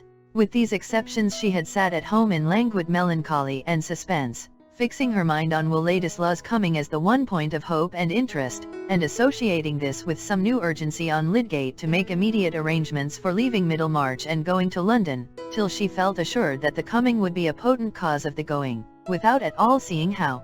This way of establishing sequences is too common to be fairly regarded as a peculiar folly in Rosamond. And it is precisely this sort of sequence which causes the greatest shock when it is sundered, for to see how an effect may be produced is often to see possible missings and checks, but to see nothing except the desirable cause, and close upon it the desirable effect, rids us of doubt and makes our minds strongly intuitive. That was the process going on in poor Rosamond, while she arranged all objects around her with the same nicety as ever, only with more slowness, or sat down to the piano, meaning to play, and then desisting, yet lingering on the music stool with her white fingers suspended on the wooden front, and looking before her in dreamy ennui. Her melancholy had become so marked that Lydgate felt a strange timidity before it, as a perpetual silent reproach, and the strong man, mastered by his keen sensibilities towards this fair fragile creature whose life he seemed somehow to have bruised, shrank from her look, and sometimes started at her approach, fear of her and fear for her rushing in only the more forcibly after it had been momentarily expelled by exasperation. But this morning Rosamond descended from her room upstairs, where she sometimes sat the whole day when Lydgate was out equipped for a walk in the town. She had a letter to post, a letter addressed to Mr. Ladislaw and written with charming discretion, but intended to hasten his arrival by a hint of trouble. The servant maid, their sole house servant now, noticed her coming downstairs in her walking dress, and thought there never did anybody look so pretty in a bonnet, poor thing. Meanwhile Dorothea's mind was filled with her project of going to Rosamond, and with the many thoughts, both of the past and the probable future, which gathered round the idea of that visit. Until yesterday, when Lydgate had opened to her a glimpse of some trouble in his married life, the image of Mrs. Lydgate had always been associated for her with that of Will Ladislaw. Even in her most uneasy moments, even when she had been agitated by Mrs. Cadwallader's painfully graphic report of gossip, her effort, nay, her strongest impulsive prompting, had been towards the vindication of Will from any sullying surmises, and when, in her meeting with him afterwards, she had at first interpreted his words as a probable allusion to a feeling towards Mrs. Lydgate which he was determined to cut himself off from indulging, she had had a quick, sad, excusing vision of the charm there might be in his constant opportunities of companionship with that fair creature, who most likely shared his other tastes as she evidently did his delight in music. But there had followed his parting words the few passionate words in which he had implied that she herself was the object of whom his love held him in dread, that it was his love for her only which he was resolved not to declare but to carry away into banishment. From the time of that parting, Dorothea, believing in Will's love for her, believing with a proud delight in his delicate sense of honor and his determination that no one should impeach him justly, felt her heart quite at rest as to the regard he might have for Mrs. Lydgate. She was sure that the regard was blameless. There are natures in which, if they love us, we are conscious of having a sort of baptism and consecration, they bind us over to rectitude and purity by their pure belief about us, and our sins become that worst kind of sacrilege which tears down the invisible altar of trust. If you are not good, none is good. Those little words may give a terrific meaning to responsibility, may hold a vitriolic intensity for remorse. Dorothea's nature was of that kind. Her own passionate faults lay along the easily counted open channels of her ardent character, and while she was full of pity for the visible mistakes of others, she had not yet any material within her experience for subtle constructions and suspicions of hidden wrong. But that simplicity of hers, holding up an ideal for others in her believing conception of them, was one of the great powers of her womanhood. And it had from the first acted strongly on Will Ladislaw. He felt, when he parted from her, that the brief words by which he had tried to convey to her his feeling about herself and the division which her fortune made between them, would only profit by their brevity when Dorothea had to interpret them. He felt that in her mind he had found his highest estimate. And he was right there. In the months since their parting, Dorothea had felt a delicious though sad repose in their relation to each other, as one which was inwardly whole and without blemish. She had an active force of antagonism within her, when the antagonism turned on the defense either of plans or persons that she believed in, and the wrongs which she felt that Will had received from her husband, and the external conditions which to others were grounds for slighting him, only gave the more tenacity to her affection and admiring judgment. And now with the disclosures about Bulstrode had come another fact affecting Will's social position, which roused afresh Dorothea's inward resistance to what was said about him in that part of her world which lay within park palings. Young Ladislaw, the grandson of a thieving Jew pawnbroker, was a phrase which had entered emphatically into the dialogues about the Bulstrode business at Lowick, Tipton, and Freshitt, and was a worse kind of placard on poor Will's back than the Italian with white mice. Upright Sir James Chettam was convinced that his own satisfaction was righteous when he thought with some complacency that here was an added league to that mountainous distance between Ladislaw and Dorothea, which enabled him to dismiss any anxiety in that direction as too absurd. And perhaps there had been some pleasure in pointing Mr. Brooke's attention to this ugly bit of Ladislaw's genealogy, as a fresh candle for him to see his own folly by. Dorothea had observed the animus with which Will's part in the painful story had been recalled more than once, but she had uttered no word, being checked now, as she had not been formerly in speaking of Will, by the consciousness of a deeper relation between them which must always remain in consecrated secrecy. But her silence shrouded her resistant emotion into a more thorough glow, and this misfortune in Will's lot which, it seemed, others were wishing to fling at his back as an opprobrium, only gave something more of enthusiasm to her clinging thought. She entertained no visions of their ever coming into nearer union, and yet she had taken no posture of renunciation. She had accepted her whole relation to Will very simply as part of her marriage sorrows, and would have thought it very sinful in her to keep up an inward wail because she was not completely happy, being rather disposed to dwell on the superfluities of her lot. She could bear that the chief pleasures of her tenderness should lie in memory, and the idea of marriage came to her solely as a repulsive proposition from some suitor of whom she at present knew nothing, but whose merits, as seen by her friends, would be a source of torment to her. Somebody who will manage your property for you, my dear, was Mr. Brooke's attractive suggestion of suitable characteristics. I should like to manage it myself, if I knew what to do with it, said Dorothea. No, she adhered to her declaration that she would never be married again, and in the long valley of her life which looked so flat and empty of waymarks, guidance would come as she walked along the road, and saw her fellow passengers by the way. This habitual state of feeling about Will Ladislaw had been strong in all her waking hours since she had proposed to pay a visit to Mrs. Lydgate, making a sort of background against which she saw Rosamond's figure presented to her without hindrances to her interest and compassion. There was evidently some mental separation, some barrier to complete confidence which had arisen between this wife and the husband who had yet made her happiness a law to him. That was a trouble which no third person must directly touch. But Dorothea thought with deep pity of the loneliness which must have come upon Rosamond from the suspicions cast on her husband, and there would surely be help in the manifestation of respect for Lydgate and sympathy with her. I shall talk to her about her husband, thought Dorothea, as she was being driven towards the town. The clear spring morning, the scent of the moist earth, the fresh leaves just showing their creased-up wealth of greenery from out their half-opened sheaths, seemed part of the cheerfulness she was feeling from a long conversation with Mr. Fairbrother, who had joyfully accepted the justifying explanation of Lydgate's conduct. I shall take Mrs. Lydgate good news, and perhaps she will like to talk to me and make a friend of me.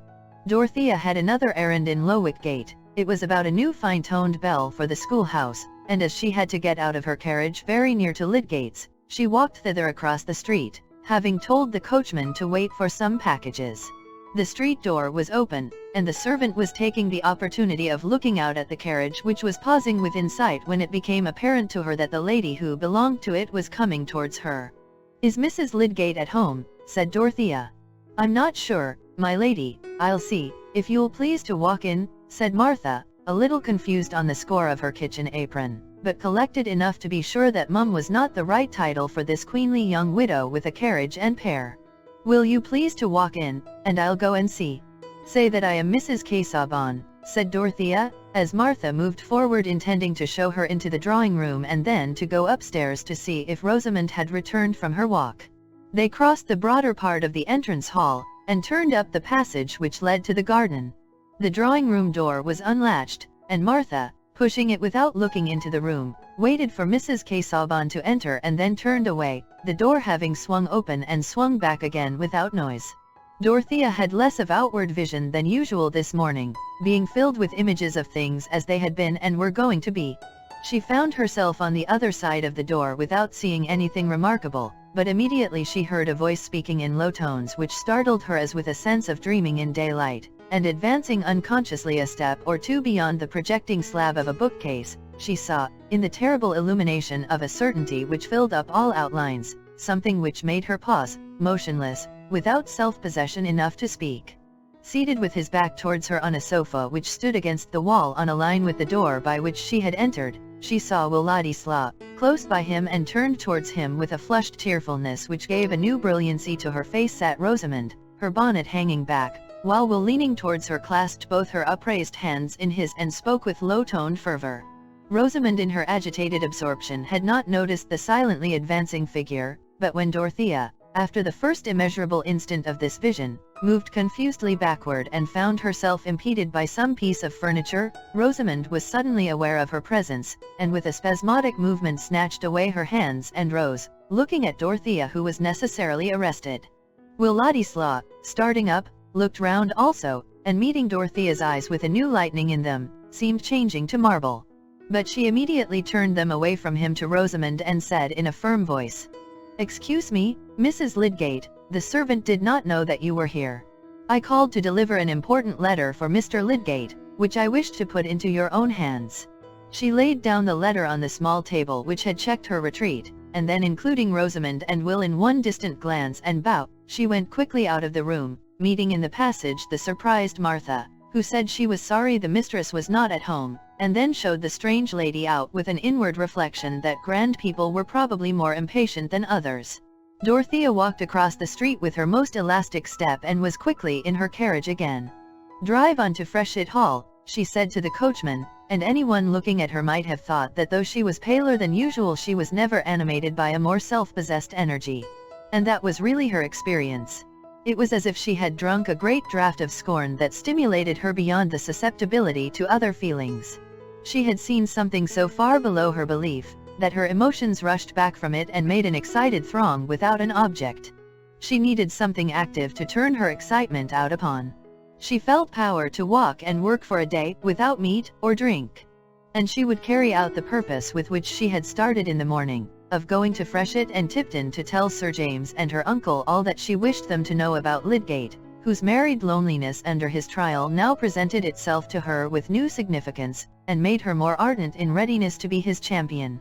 She had never felt anything like this triumphant power of indignation in the struggle of her married life, in which there had always been a quickly subduing pang, and she took it as a sign of new strength. "Dodo, how very bright your eyes are," said Celia, when Sir James was gone out of the room. "And you don't see anything you look at, Arthur, or anything. You are going to do something uncomfortable, I know. Is it all about Mr. Lydgate, or has something else happened?" Celia had been used to watch her sister with expectation. "Yes, dear, a great many things have happened," said Dodo, in her full tones. "I wonder what," said Celia, folding her arms cozily and leaning forward upon them. "Oh, all the troubles of all people on the face of the earth," said Dorothea, lifting her arms to the back of her head. "Dear me, Dodo, are you going to have a scheme for them?" said Celia, a little uneasy at this Hamlet-like raving. But Sir James came in again, ready to accompany Dorothea to the Grange, and she finished her expedition well, not swerving in her resolution until she descended at her own door. Chapter 78. Would it were yesterday and I the grave, with her sweet faith above for monument. Rosamond and Will stood motionless. They did not know how long, he looking towards the spot where Dorothea had stood, and she looking towards him with doubt.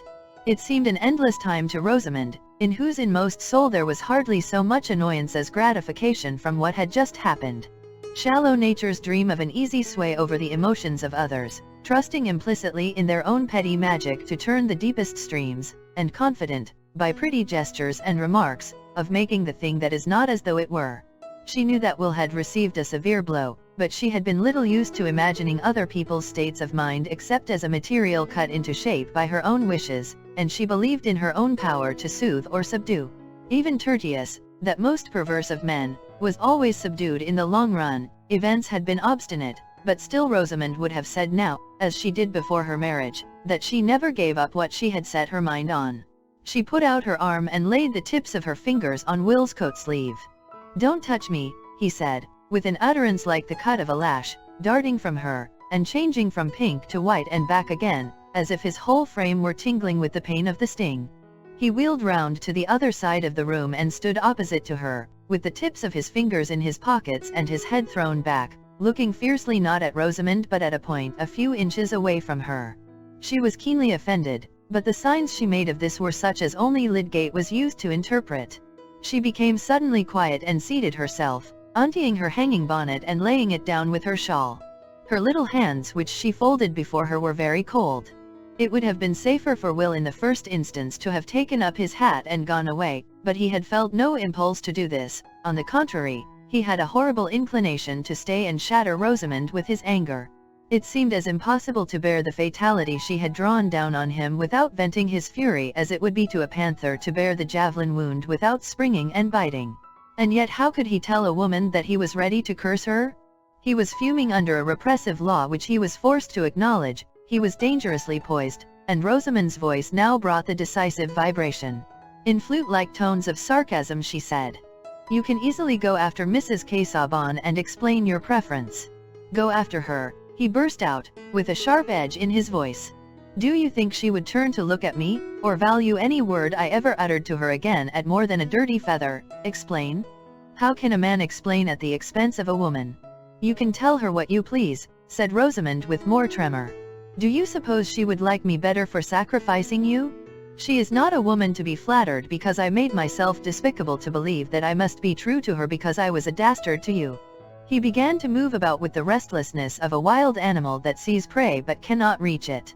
Presently he burst out again. "I had no hope before, not much of anything better to come. But I had one certainty, that she believed in me.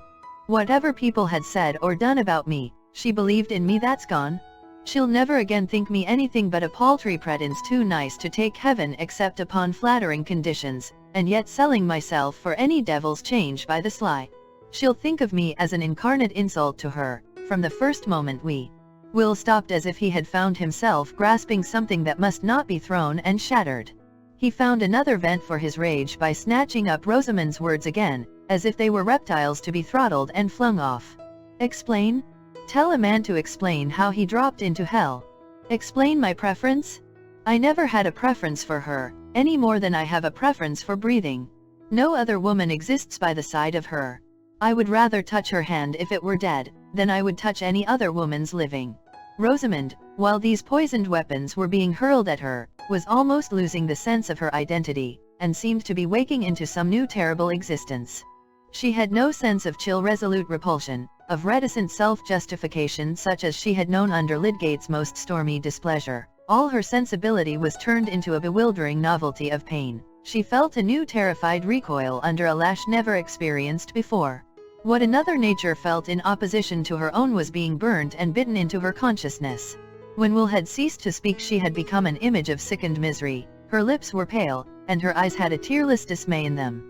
If it had been Tertius who stood opposite to her, that look of misery would have been a pang to him, and he would have sunk by her side to comfort her, with that strong-armed comfort which she had often held very cheap. Let it be forgiven to Will that he had no such movement of pity. He had felt no bond beforehand to this woman who had spoiled the ideal treasure of his life, and he held himself blameless. He knew that he was cruel, but he had no relenting in him yet. After he had done speaking, he still moved about, half in absence of mind, and Rosamond sat perfectly still. At length Will, seeming to bethink himself, took up his hat, yet stood some moments irresolute. He had spoken to her in a way that made a phrase of common politeness difficult to utter, and yet, now that he had come to the point of going away from her without further speech, he shrank from it as a brutality. He felt checked and stultified in his anger. He walked towards the mantelpiece and leaned his arm on it, and waited in silence for he hardly knew what. The vindictive fire was still burning in him, and he could utter no word of retractation, but it was nevertheless in his mind that having come back to this hearth where he had enjoyed a caressing friendship he had found calamity seated there. He had suddenly revealed to him a trouble that lay outside the home as well as within it. And what seemed a foreboding was pressing upon him as with slow pincers, that his life might come to be enslaved by this helpless woman who had thrown herself upon him in the dreary sadness of her heart. But he was in gloomy rebellion against the fact that his quick apprehensiveness foreshadowed to him, and when his eyes fell on Rosamond's blighted face it seemed to him that he was the more pitiable of the two, for pain must enter into its glorified life of memory before it can turn into compassion. And so they remained for many minutes, opposite each other, far apart, in silence, Will's face still possessed by a mute rage, and Rosamond's by a mute misery.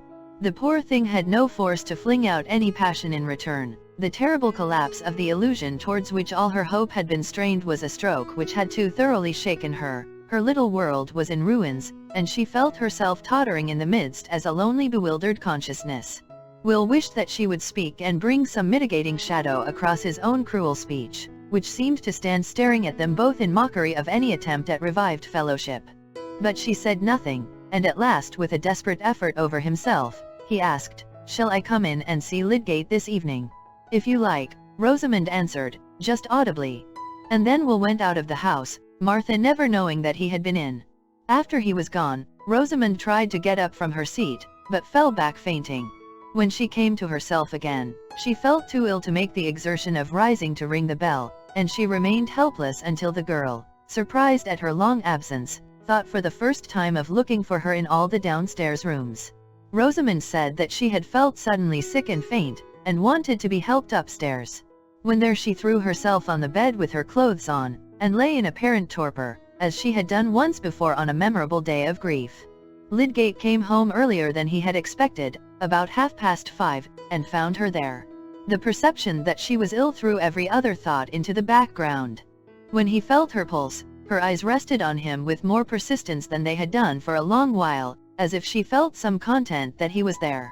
He perceived the difference in a moment, and seating himself by her put his arm gently under her, and bending over her said, "My poor Rosamond, has something agitated you?"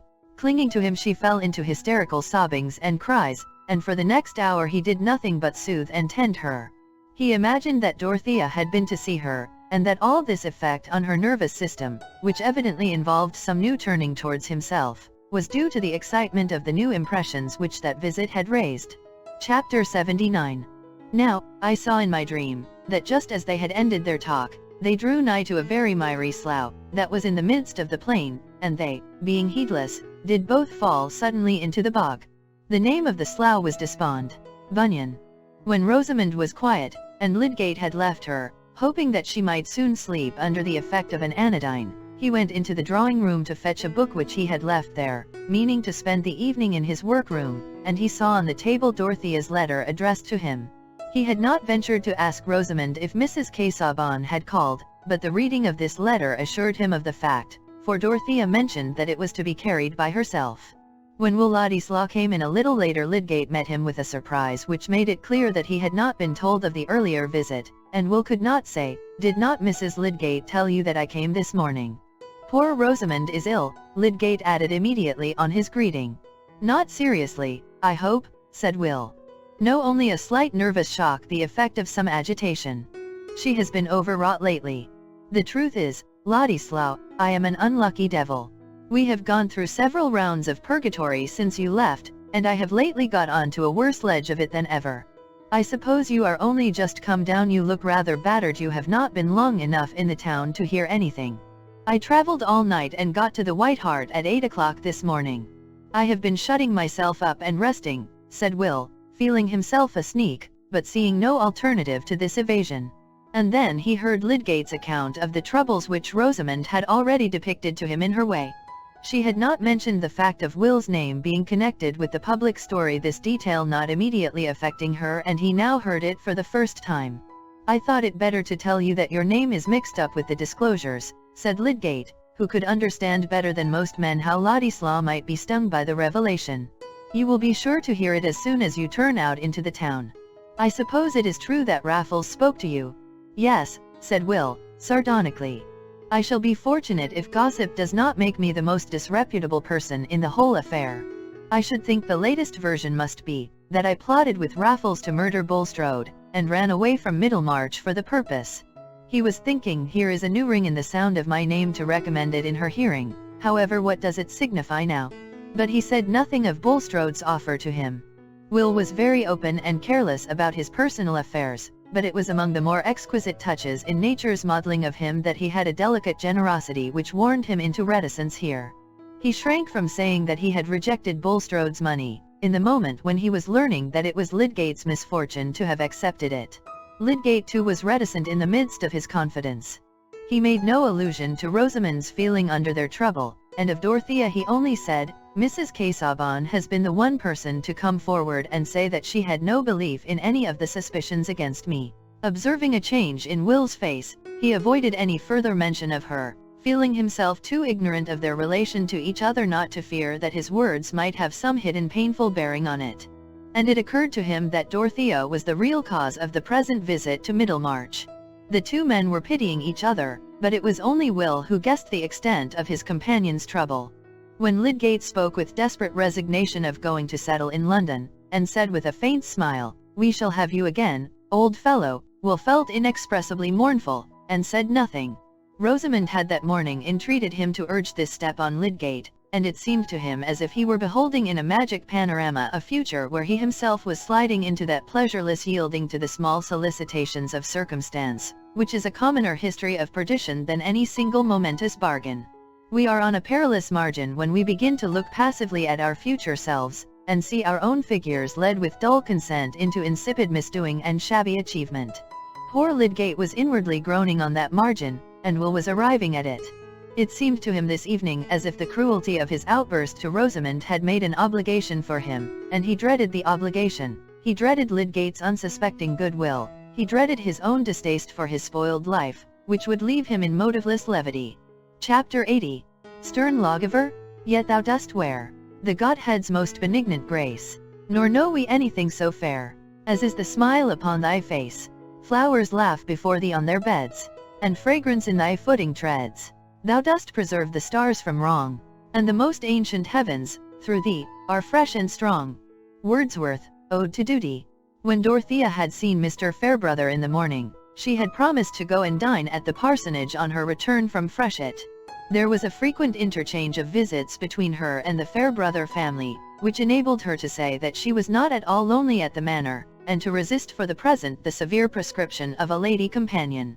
When she reached home and remembered her engagement, she was glad of it, and finding that she had still an hour before she could dress for dinner, she walked straight to the schoolhouse and entered into a conversation with the master and mistress about the new bell, giving eager attention to their small details and repetitions, and getting up a dramatic sense that her life was very busy. She paused on her way back to talk to old Master Bunny, who was putting in some garden seeds, and discoursed wisely with that rural sage about the crops that would make the most return on a perch of ground, and the result of 60 years' experience as to soils, namely, that if your soil was pretty mellow it would do, but if there came wet to make it all of a mummy, why then? Finding that the social spirit had beguiled her into being rather late, she dressed hastily and went over to the parsonage rather earlier than was necessary. That house was never dull, Mr. Fairbrother, like another White of Selborne, having continually something new to tell of his inarticulate guests and protégés, whom he was teaching the boys not to torment, and he had just set up a pair of beautiful goats to be pets of the village in general, and to walk at large as sacred animals. The evening went by cheerfully till after tea, Dorothea talking more than usual and dilating with Mr. Fairbrother on the possible histories of creatures that converse compendiously with their antennae, and for aught we know may hold reformed parliaments, when suddenly some inarticulate little sounds were heard which called everybody's attention. "Henrietta Noble," said Mrs. Fairbrother, seeing her small sister moving about the furniture legs distressfully, "what is the matter?" "I have lost my tortoise-shell lozenge box. I fear the kitten has rolled it away," said the tiny old lady, involuntarily continuing her beaver-like notes. "Is it a great treasure, aunt?" said Mr. Fairbrother, putting up his glasses and looking at the carpet. "Mr. Ladislaw gave it me," said Miss Noble. "A German box, very pretty, but if it falls it always spins away as far as it can." "Oh, if it is Ladislaw's present," said Mr. Fairbrother, in a deep tone of comprehension, getting up and hunting. The box was found at last under a chiffonier, and Miss Noble grasped it with delight, saying, "It was under a fender the last time." "That is an affair of the heart with my aunt," said Mr. Fairbrother, smiling at Dorothea, as he recited himself. "If Henrietta Noble forms an attachment to any one, Mrs. Casaubon," said his mother, emphatically, "she is like a dog, she would take their shoes for a pillow and sleep the better." "Mr. Ladislaw's shoes, I would," said Henrietta Noble. Dorothea made an attempt at smiling in return. She was surprised and annoyed to find that her heart was palpitating violently, and that it was quite useless to try after a recovery of her former animation. Alarmed at herself, fearing some further betrayal of a change so marked in its occasion, she rose and said in a low voice with undisguised anxiety, "I must go, I have overtired myself." Mr. Fairbrother, quick in perception, rose and said, "It is true, you must have half exhausted yourself in talking about Lydgate. That sort of work tells upon one after the excitement is over." He gave her his arm back to the manor, but Dorothea did not attempt to speak, even when he said good night. The limit of resistance was reached, and she had sunk back helpless within the clutch of inescapable anguish. Dismissing Tantrip with a few faint words, she locked her door, and turning away from it towards the vacant room, she pressed her hands hard on the top of her head, and moaned out, "Oh, I did love him." Then came the hour in which the waves of suffering shook her too thoroughly to leave any power of thought. She could only cry in loud whispers, between her sobs, after her lost belief which she had planted and kept alive from a very little seed since the days in Rome, after her lost joy of clinging with silent love and faith to one who, misprized by others, was worthy in her thought, after her lost woman's pride of reigning in his memory, after her sweet dim perspective of hope, that along some pathway they should meet with unchanged recognition and take up the backward years as a yesterday. In that hour she repeated what the merciful eyes of solitude have looked on for ages in the spiritual struggles of man. She besought hardness and coldness and aching weariness to bring her relief from the mysterious incorporeal might of her anguish. She lay on the bare floor and let the night grow cold around her, while her grand woman's frame was shaken by sobs as if she had been a despairing child. There were two images, two living forms that tore her heart in two, as if it had been the heart of a mother who seems to see her child divided by the sword, and presses one bleeding half to her breast, while her gaze goes forth in agony towards the half which is carried away by the lying woman that has never known the mother's pang. Here, with the nearness of an answering smile, here within the vibrating bond of mutual speech, was the bright creature whom she had trusted, who had come to her like the spirit of morning visiting the dim vault where she sat as the bride of a worn-out life, and now, with a full consciousness which had never awakened before, she stretched out her arms towards him and cried with bitter cries that their nearness was a parting vision. She discovered her passion to herself in the unshrinking utterance of despair. And there, aloof, yet persistently with her, moving wherever she moved, was the Will Ladislaw, who was a changed belief, exhausted of hope, a detected illusion, no, a living man towards whom there could not yet struggle any wail of regretful pity, from the midst of scorn and indignation and jealous offended pride. The fire of Dorothea's anger was not easily spent, and it flamed out in fitful returns of spurning reproach. Why had he come obtruding his life into hers, hers that might have been whole enough without him? Why had he brought his cheap regard and his lip-born words to her who had nothing paltry to give in exchange? He knew that he was deluding her, wished, in the very moment of farewell, to make her believe that he gave her the whole price of her heart, and knew that he had spent it half before. Why had he not stayed among the crowd of whom she asked nothing but only prayed that they might be less contemptible? But she lost energy at last even for her loud whispered cries and moans. She subsided into helpless sobs, and on the cold floor she sobbed herself to sleep.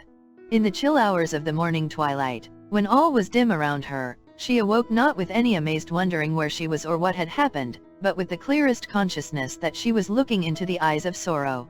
She rose, and wrapped warm things around her, and seated herself in a great chair where she had often watched before. She was vigorous enough to have borne that hard night without feeling ill in body, beyond some aching and fatigue, but she had waked to a new condition. She felt as if her soul had been liberated from its terrible conflict. She was no longer wrestling with her grief, but could sit down with it as a lasting companion and make it a sharer in her thoughts. For now the thoughts came thickly. It was not in Dorothea's nature, for longer than the duration of a paroxysm, to sit in the narrow cell of her calamity, in the besotted misery of a consciousness that only sees another's lot as an accident of its own.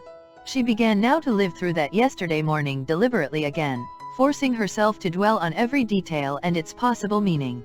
Was she alone in that scene? Was it her event only? She forced herself to think of it as bound up with another woman's life, a woman towards whom she had set out with a longing to carry some clearness and comfort into her beclouded youth. In her first outlap of jealous indignation and disgust, when quitting the hateful room, she had flung away all the mercy with which she had undertaken that visit. She had enveloped both Will and Rosamond in her burning scorn, and it seemed to her as if Rosamond were burned out of her sight forever. But that base prompting which makes a woman more cruel to a rival than to a faithless lover, could have no strength of recurrence in Dorothea when the dominant spirit of justice within her had once overcome the tumult and had once shown her the truer measure of things. All the active thought with which she had before been representing to herself the trials of Lydgate's lot, and this young marriage union which, like her own, seemed to have its hidden as well as evident troubles, all this vivid sympathetic experience returned to her now as a power. It asserted itself as acquired knowledge asserts itself and will not let us see as we saw in the day of our ignorance. She said to her own irremediable grief, that it should make her more helpful, instead of driving her back from effort. And what sort of crisis might not this be in three lives whose contact with hers laid an obligation on her as if they had been suppliants bearing the sacred branch? The objects of her rescue were not to be sought out by her fancy, they were chosen for her. She yearned towards the perfect right, that it might make a throne within her, and rule her errant will. What should I do, how should I act now, this very day, if I could clutch my own pain, and compel it to silence, and think of those three? It had taken long for her to come to that question, and there was light piercing into the room. She opened her curtains, and looked out towards the bit of road that lay in view, with fields beyond outside the entrance gates. On the road there was a man with a bundle on his back and a woman carrying her baby. In the fields she could see figures moving, perhaps the shepherd with his dog.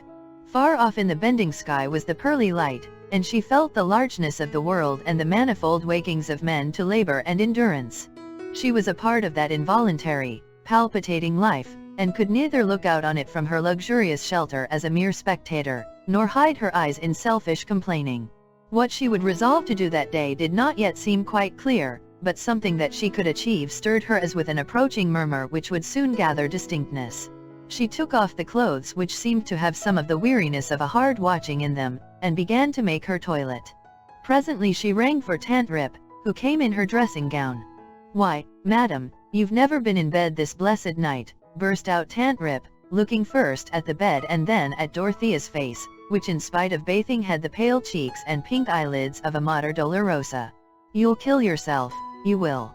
Anybody might think now you had a right to give yourself a little comfort." "Don't be alarmed, Tant Rip," said Dorothea, smiling. "I have slept, I am not ill. I shall be glad of a cup of coffee as soon as possible. And I want you to bring me my new dress, and most likely I shall want my new bonnet today. They've lain there a month and more ready for you, madam, and most thankful I shall be to see you with a couple o' pounds worth less of crape," said Tant Rip, stooping to light the fire. "There's a reason in mourning, as I've always said, and 3 folds at the bottom of your skirt and a plain quilling in your bonnet, and if ever anybody looked like an angel, it's you in a net quilling is what's consistent for a 2nd year. At least, that's my thinking," ended Tant Rip, looking anxiously at the fire, "and if anybody was to marry me flattering himself I should wear those hideous weepers 2 years for him, he'd be deceived by his own vanity, that's all." "The fire will do, my good Tan," said Dorothea, speaking as she used to do in the old Lausanne days, only with a very low voice, "Get me the coffee." She folded herself in the large chair, and leaned her head against it in fatigued quiescence, while Tant Rip went away wondering at this strange contrariness in her young mistress, that just the morning when she had more of a widow's face than ever, she should have asked for her lighter mourning which she had waived before. Tant Rip would never have found the clue to this mystery. Dorothea wished to acknowledge that she had not the less an active life before her because she had buried a private joy, and the tradition that fresh garments belonged to all initiation, haunting her mind, made her grasp after even that slight outward help towards calm resolve. For the resolve was not easy. Nevertheless, at 11 o'clock she was walking towards Middlemarch, having made up her mind that she would make as quietly and unnoticeably as possible her 2nd attempt to see and save Rosamond. Chapter 81. Du die warst dies nacht bestandig. Und mist nu quick minen fussen. Beginnest schon mit lust mich zu umgeben. Du regst und roerst ein kraftiges beschließen. Zum hochsten Dasein immer fort zu streben. Faust, to Arthiel. When Dorothea was again at Lydgate's door speaking to Martha, he was in the room close by with the door ajar, preparing to go out. He heard her voice, and immediately came to her. "Do you think that Mrs. Lydgate can receive me this morning?" she said, having reflected that it would be better to leave out all allusion to her previous visit. "I have no doubt she will," said Lydgate, suppressing his thought about Dorothea's looks, which were as much changed as Rosamond's, "if you will be kind enough to come in and let me tell her that you are here." She has not been very well since you were here yesterday, but she is better this morning, and I think it is very likely that she will be cheered by seeing you again." It was plain that Lydgate, as Dorothea had expected, knew nothing about the circumstances of her yesterday's visit. Nay, he appeared to imagine that she had carried it out according to her intention. She had prepared a little note asking Rosamond to see her, which she would have given to the servant if he had not been in the way, but now she was in much anxiety as to the result of his announcement. After leading her into the drawing-room, he paused to take a letter from his pocket and put it into her hands, saying, "I wrote this last night, and was going to carry it to Lowick in my ride." When one is grateful for something too good for common thanks, writing is less unsatisfactory than speech. One does not at least hear how inadequate the words are. Dorothea's face brightened. "It is I who have most to thank for, since you have let me take that place." "You have consented," she said, suddenly doubting. "Yes, the check is going to Bulstrode today." He said no more, but went upstairs to Rosamond, who had but lately finished dressing herself, and sat languidly wondering what she should do next, her habitual industry in small things, even in the days of her sadness, prompting her to begin some kind of occupation, which she dragged through slowly or paused in from lack of interest. She looked ill, but had recovered her usual quietude of manner, and Lydgate had feared to disturb her by any questions. He had told her of Dorothea's letter containing the check, and afterwards he had said, "Ladislaw is come, Rosie, he sat with me last night. I dare say he will be here again today. I thought he looked rather battered and depressed." And Rosamond had made no reply. Now, when he came up, he said to her very gently, "Rosie, dear, Mrs. Casaubon is come to see you again. You would like to see her, would you not?" That she colored and gave rather a startled movement did not surprise him after the agitation produced by the interview yesterday, a beneficent agitation, he thought, since it seemed to have made her turn to him again. Rosamond dared not say no. She dared not with a tone of her voice touch the facts of yesterday. Why had Mrs. Casaubon come again? The answer was a blank which Rosamond could only fill up with dread, for Will Ladislaw's lacerating words had made every thought of Dorothea a fresh smart to her. Nevertheless, in her new humiliating uncertainty she dared do nothing but comply. She did not say yes, but she rose and let Lydgate put a light shawl over her shoulders, while he said, "I am going out immediately." Then something crossed her mind which prompted her to say, "Pray tell Martha not to bring anyone else into the drawing-room." And Lydgate assented, thinking that he fully understood this wish. He led her down to the drawing-room door, and then turned away, observing to himself that he was rather a blundering husband to be dependent for his wife's trust in him on the influence of another woman. Rosamond, wrapping her soft shawl around her as she walked towards Dorothea, was inwardly wrapping her soul in cold reserve. Had Mrs. Casaubon come to say anything to her about Will?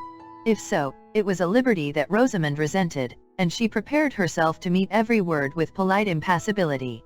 Will had bruised her pride too sorely for her to feel any compunction towards him, and Dorothea, her own injury seemed much the greater. Dorothea was not only the preferred woman, but had also a formidable advantage in being Lydgate's benefactor, and to poor Rosamond's pained confused vision it seemed that this Mrs. Casaubon, this woman who predominated in all things concerning her, must have come now with the sense of having the advantage, and with animosity prompting her to use it. Indeed, not Rosamond only, but anyone else, knowing the outer facts of the case, and not the simple inspiration on which Dorothea acted, might well have wondered why she came.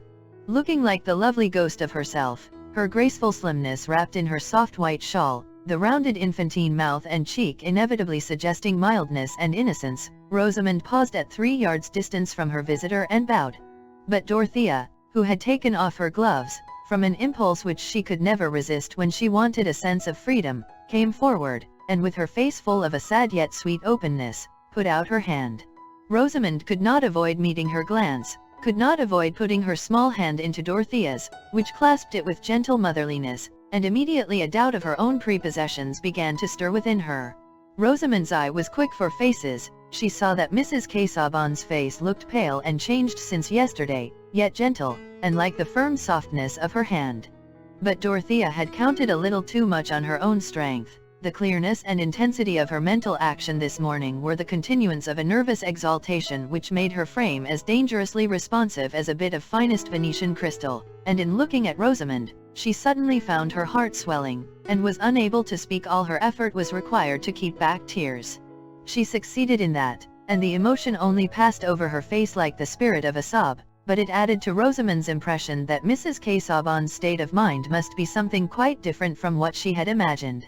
So they sat down without a word of preface on the 2 chairs that happened to be nearest, and happened also to be close together, though Rosamond's notion when she first bowed was that she should stay a long way off from Mrs. Casaubon. But she ceased thinking how anything would turn out, merely wondering what would come. And Dorothea began to speak quite simply, gathering firmness as she went on. "I had an errand yesterday which I did not finish, that is why I am here again so soon. You will not think me too troublesome when I tell you that I came to talk to you about the injustice that has been shown towards Mr. Lydgate. It will cheer you, will it not, to know a great deal about him, that he may not like to speak about himself just because it is in his own vindication and to his own honor. You will like to know that your husband has warm friends, who have not left off believing in his high character. You will let me speak of this without thinking that I take a liberty." The cordial, pleading tones which seemed to flow with generous heedlessness above all the facts which had filled Rosamond's mind as grounds of obstruction and hatred between her and this woman, came as soothingly as a warm stream over her shrinking fears. Of course Mrs. Casaubon had the facts in her mind, but she was not going to speak of anything connected with them. That relief was too great for Rosamond to feel much else at the moment. She answered prettily, in the new ease of her soul, "I know you have been very good. I shall like to hear anything you will say to me about Tertius." "The day before yesterday," said Dorothea, "when I had asked him to come to Lowick to give me his opinion on the affairs of the hospital, he told me everything about his conduct and feelings in this sad event which has made ignorant people cast suspicions on him. The reason he told me was because I was very bold and asked him. I believed that he had never acted dishonorably, and I begged him to tell me the history. He confessed to me that he had never told it before, not even to you, because he had a great dislike to say, 'I was not wrong,' as if that were proof, when there are guilty people who will say so. The truth is, he knew nothing of this man Raffles, or that there were any bad secrets about him, and he thought that Mr. Bulstrode offered him the money because he repented, out of kindness, of having refused it before. All his anxiety about his patient was to treat him rightly, and he was a little uncomfortable that the case did not end as he had expected, but he thought then and still thinks that there may have been no wrong in it on any one's part. And I have told Mr. Fairbrother, and Mr. Brooke, and Sir James Chetham, they all believe in your husband. That will cheer you, will it not? That will give you courage." Dorothea's face had become animated, and as it beamed on Rosamond very close to her, she felt something like bashful timidity before a superior, in the presence of this self-forgetful ardor. She said, with blushing embarrassment, "Thank you, you are very kind. And he felt that he had been so wrong not to pour out everything about this to you. But you will forgive him. It was because he feels so much more about your happiness than anything else. He feels his life bound into one with yours, and it hurts him more than anything, that his misfortunes must hurt you. He could speak to me because I am an indifferent person. And then I asked him if I might come to see you, because I felt so much for his trouble and yours. That is why I came yesterday, and why I am come today. Trouble is so hard to bear, is it not? How can we live and think that anyone has trouble, piercing trouble, and we could help them, and never try?" Dorothea, completely swayed by the feeling that she was uttering, forgot everything but that she was speaking from out the heart of her own trial to Rosamond's. The emotion had wrought itself more and more into her utterance, till the tones might have gone to one's very marrow, like a low cry from some suffering creature in the darkness. And she had unconsciously laid her hand again on the little hand that she had pressed before. Rosamond, with an overmastering pang, as if a wound within her had been probed, burst into hysterical crying as she had done the day before when she clung to her husband. Poor Dorothea was feeling a great wave of her own sorrow returning over her, her thought being drawn to the possible share that Władysław might have in Rosamond's mental tumult. She was beginning to fear that she should not be able to suppress herself enough to the end of this meeting, and while her hand was still resting on Rosamond's lap, though the hand underneath it was withdrawn, she was struggling against her own rising sobs. She tried to master herself with the thought that this might be a turning point in 3 lives, not in her own. No, there the irrevocable had happened, but in those 3 lives which were touching hers with the solemn neighborhood of danger and distress. The fragile creature who was crying close to her, there might still be time to rescue her from the misery of false incompatible bonds, and this moment was unlike any other. She and Rosamond could never be together again with the same thrilling consciousness of yesterday within them both. She felt the relation between them to be peculiar enough to give her a peculiar influence, though she had no conception that the way in which her own feelings were involved was fully known to Mrs. Lydgate. It was a newer crisis in Rosamond's experience than even Dorothea could imagine. She was under the first great shock that had shattered her dream world in which she had been easily confident of herself and critical of others, and this strange unexpected manifestation of feeling in a woman whom she had approached with a shrinking aversion and dread, as one who must necessarily have a jealous hatred towards her, made her soul totter all the more with a sense that she had been walking in an unknown world which had just broken in upon her. When Rosamond's convulsed throat was subsiding into calm, and she withdrew the handkerchief with which she had been hiding her face, her eyes met Dorothea's as helplessly as if they had been blue flowers. What was the use of thinking about behavior after this crying? And Dorothea looked almost as childish, with the neglected trace of a silent tear. Pride was broken down between these two. "We were talking about your husband," Dorothea said, with some timidity. "I thought his looks were sadly changed with suffering the other day. I had not seen him for many weeks before. He said he had been feeling very lonely in his trial, but I think he would have borne it all better if he had been able to be quite open with you." "Tertius is so angry and impatient if I say anything," said Rosamond, imagining that he had been complaining of her to Dorothea. "He ought not to wonder that I object to speak to him on painful subjects." "It was himself he blamed for not speaking," said Dorothea.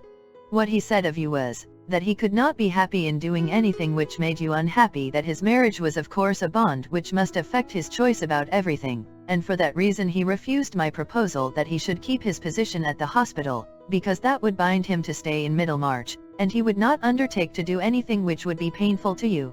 He could say that to me, because he knows that I had much trial in my marriage, from my husband's illness, which hindered his plans and saddened him, and he knows that I have felt how hard it is to walk always in fear of hurting another who is tied to us." Dorothea waited a little. She had discerned a faint pleasure stealing over Rosamond's face. But there was no answer, and she went on, with a gathering tremor, "Marriage is so unlike everything else. There is something even awful in the nearness it brings. Even if we loved someone else better than those we were married to, it would be no use." Poor Dorothea, in her palpitating anxiety, could only seize her language brokenly. "I mean, marriage drinks up all our power of giving or getting any blessedness in that sort of love. I know it may be very dear, but it murders our marriage, and then the marriage stays with us like a murder and everything else is gone. And then our husband, if he loved and trusted us, and we have not helped him, but made a curse in his life." Her voice had sunk very low. There was a dread upon her of presuming too far, and of speaking as if she herself were perfection addressing error.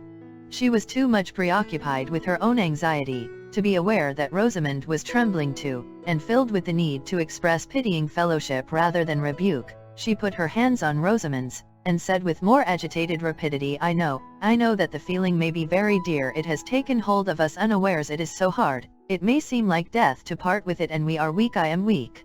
The waves of her own sorrow, from out of which she was struggling to save another, rushed over Dorothea with conquering force. She stopped in speechless agitation, not crying, but feeling as if she were being inwardly grappled. Her face had become of a deathlier paleness, her lips trembled, and she pressed her hands helplessly on the hands that lay under them.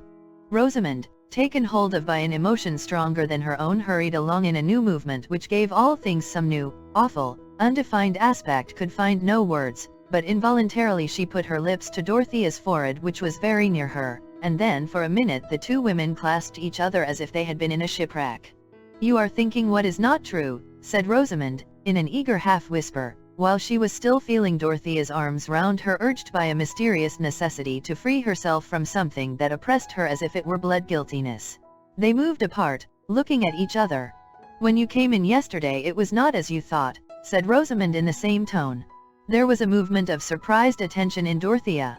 She expected a vindication of Rosamond herself. "He was telling me how he loved another woman, that I might know he could never love me," said Rosamond, getting more and more hurried as she went on. "And now I think he hates me because you mistook him yesterday. He says it is through me that you will think ill of him, think that he is a false person. But it shall not be through me. He has never had any love for me. I know he has not. He has always thought slightly of me. He said yesterday that no other woman existed for him beside you. The blame of what happened is entirely mine. He said he could never explain to you because of me. He said you could never think well of him again. But now I have told you, and he cannot reproach me any more." Rosamond had delivered her soul under impulses which she had not known before. She had begun her confession under the subduing influence of Dorothea's emotion, and as she went on she had gathered the sense that she was repelling Will's reproaches, which were still like a knife wound within her. The revulsion of feeling in Dorothea was too strong to be called joy.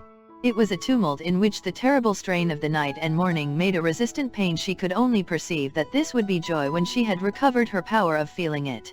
Her immediate consciousness was one of immense sympathy without check. She cared for Rosamond without struggle now, and responded earnestly to her last words. "No, he cannot reproach you any more." With her usual tendency to overestimate the good in others, she felt the great outgoing of her heart towards Rosamond, for the generous effort which had redeemed her from suffering, not counting that the effort was a reflex of her own energy. After they had been silent a little, she said, "You are not sorry that I came this morning?" "No, you have been very good to me," said Rosamond. "I did not think that you would be so good. I was very unhappy. I am not happy now. Everything is so sad. But better days will come. Your husband will be rightly valued. And he depends on you for comfort. He loves you best. The worst loss would be to lose that, and you have not lost it," said Dorothea.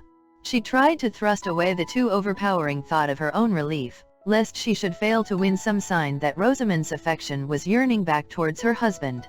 "Tertius did not find fault with me, then," said Rosamond, understanding now that Lydgate might have said anything to Mrs. Casaubon, and that she certainly was different from other women. Perhaps there was a faint taste of jealousy in the question. A smile began to play over Dorothea's face as she said, "No, indeed? How could you imagine it?" But here the door opened, and Lydgate entered. "I am come back in my quality of doctor," he said. "After I went away, I was haunted by two pale faces. Mrs. Casaubon looked as much in need of care as you, Rosie. And I thought that I had not done my duty in leaving you together, so when I had been to Coleman's I came home again. I noticed that you were walking, Mrs. Casaubon, and the sky has changed. I think we may have rain. May I send someone to order your carriage to come for you?" "Oh, no. I am strong, I need the walk," said Dorothea, rising with animation in her face. "Mrs. Lydgate and I have chatted a great deal, and it is time for me to go. I have always been accused of being immoderate and saying too much." She put out her hand to Rosamond, and they said an earnest, quiet goodbye without kiss or other show of effusion. There had been between them too much serious emotion for them to use the signs of it superficially. As Lydgate took her to the door she said nothing of Rosamond, but told him of Mr. Fairbrother and the other friends who had listened with belief to his story. When he came back to Rosamond, she had already thrown herself on the sofa, in resigned fatigue. "Well, Rosie," he said, standing over her, and touching her hair, "what do you think of Mrs. Casaubon now you have seen so much of her?" "I think she must be better than anyone," said Rosamond, "and she is very beautiful. If you go to talk to her so often, you will be more discontented with me than ever." Lydgate laughed at the "so often." "But has she made you any less discontented with me?" "I think she has," said Rosamond, looking up in his face. "How heavy your eyes are, Tertius, and do push your hair back." He lifted up his large white hand to obey her, and felt thankful for this little mark of interest in him. Poor Rosamond's vagrant fancy had come back terribly scourged, meek enough to nestle under the old despised shelter. And the shelter was still there. Lydgate had accepted his narrowed lot with sad resignation. He had chosen this fragile creature, and had taken the burthen of her life upon his arms. He must walk as he could, carrying that burthen pitifully. Chapter 82. My grief lies onward and my joy behind. Shakespeare, Sonnets. Exiles notoriously feed much on hopes, and are unlikely to stay in banishment unless they are obliged. When Władysław exiled himself from Middlemarch he had placed no stronger obstacle to his return than his own resolve, which was by no means an iron barrier, but simply a state of mind liable to melt into a minuet with other states of mind, and to find itself bowing, smiling, and giving place with polite facility. As the months went on, it had seemed more and more difficult to him to say why he should not run down to Middlemarch merely for the sake of hearing something about Dorothea, and if on such a flying visit he should chance by some strange coincidence to meet with her, there was no reason for him to be ashamed of having taken an innocent journey which he had beforehand supposed that he should not take. Since he was hopelessly divided from her, He might surely venture into her neighborhood, and as to the suspicious friends who kept a dragon watch over her, their opinions seemed less and less important with time and change of air. And there had come a reason quite irrespective of Dorothea, which seemed to make a journey to Middlemarch a sort of philanthropic duty. Will had given a disinterested attention to an intended settlement on a new plan in the far west, and the need for funds in order to carry out a good design had set him on debating with himself whether it would not be a laudable use to make of his claim on Bulstrode, to urge the application of that money which had been offered to himself as a means of carrying out a scheme likely to be largely beneficial. The question seemed a very dubious one to Will, and his repugnance to again entering into any relation with the banker might have made him dismiss it quickly, if there had not arisen in his imagination the probability that his judgment might be more safely determined by a visit to Middlemarch. That was the object which Will stated to himself as a reason for coming down. He had meant to confide in Lydgate, and discuss the money question with him, and he had meant to amuse himself for the few evenings of his stay by having a great deal of music and badinage with fair Rosamond, without neglecting his friends at Lowick Parsonage. If the parsonage was close to the manor, that was no fault of his.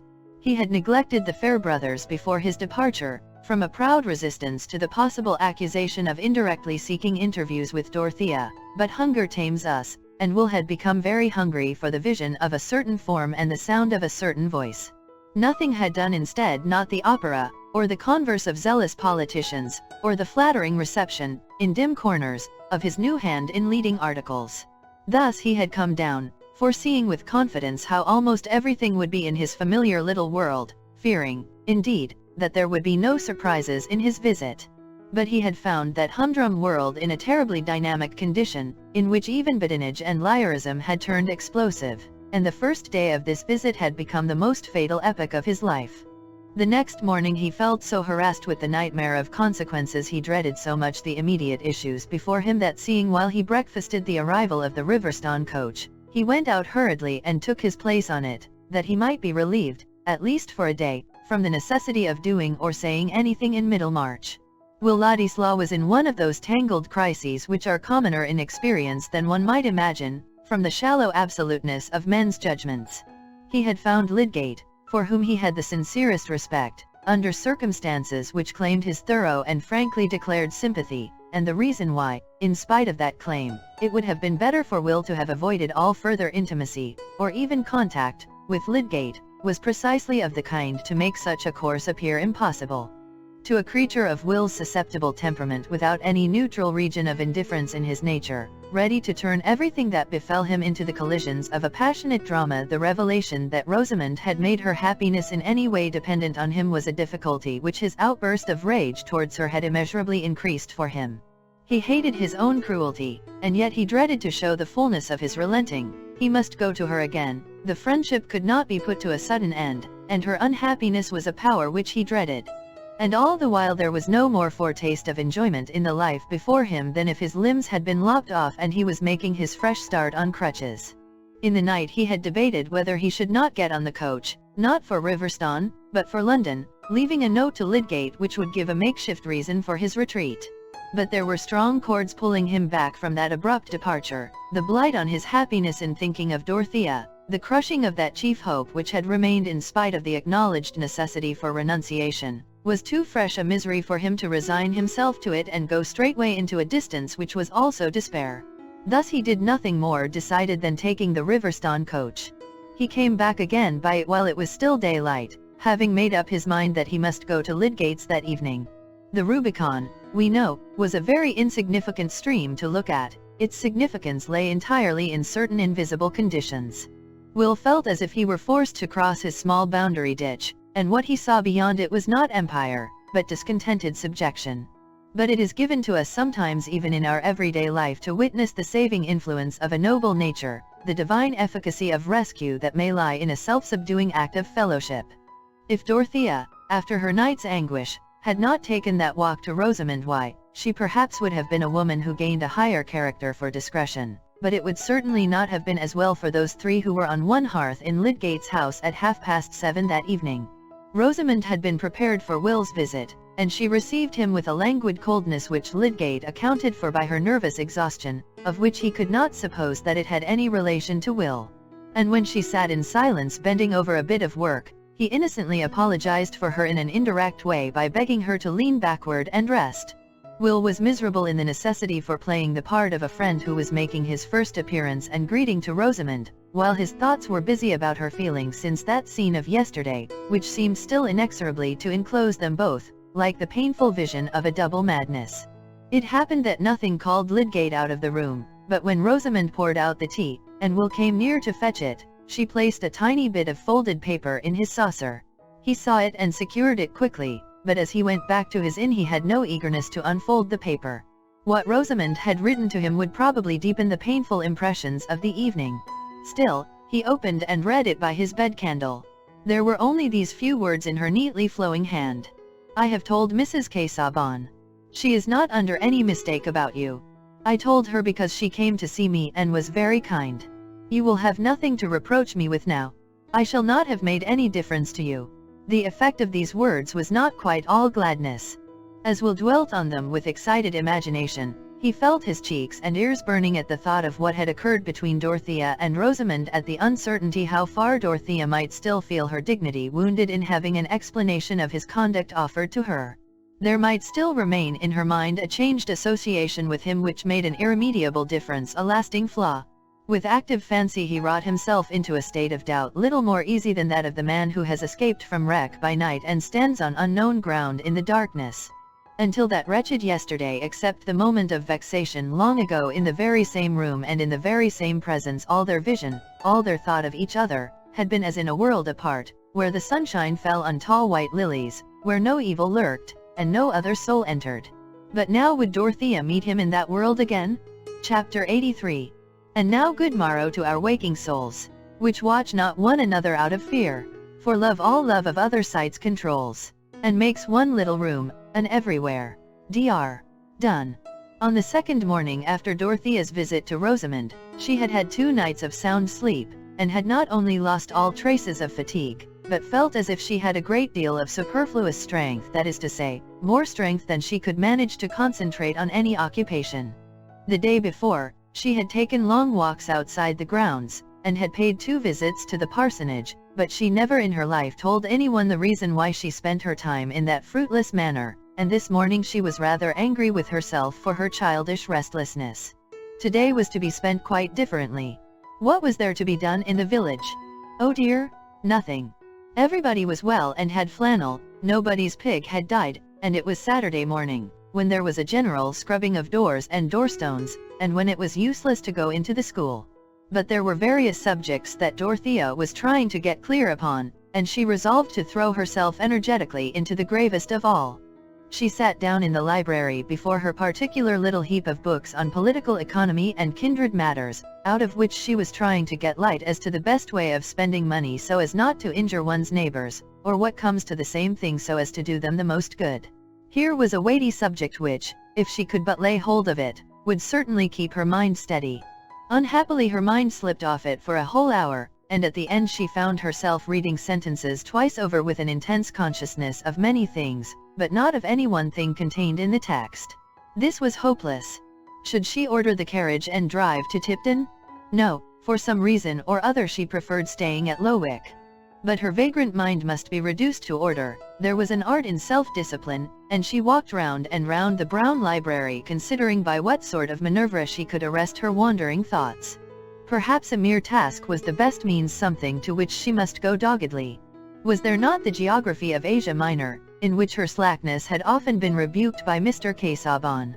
She went to the cabinet of maps and unrolled one. This morning she might make herself finally sure that Paphlagonia was not on the Levantine coast, and fix her total darkness about the Chalybes firmly on the shores of the Euxine.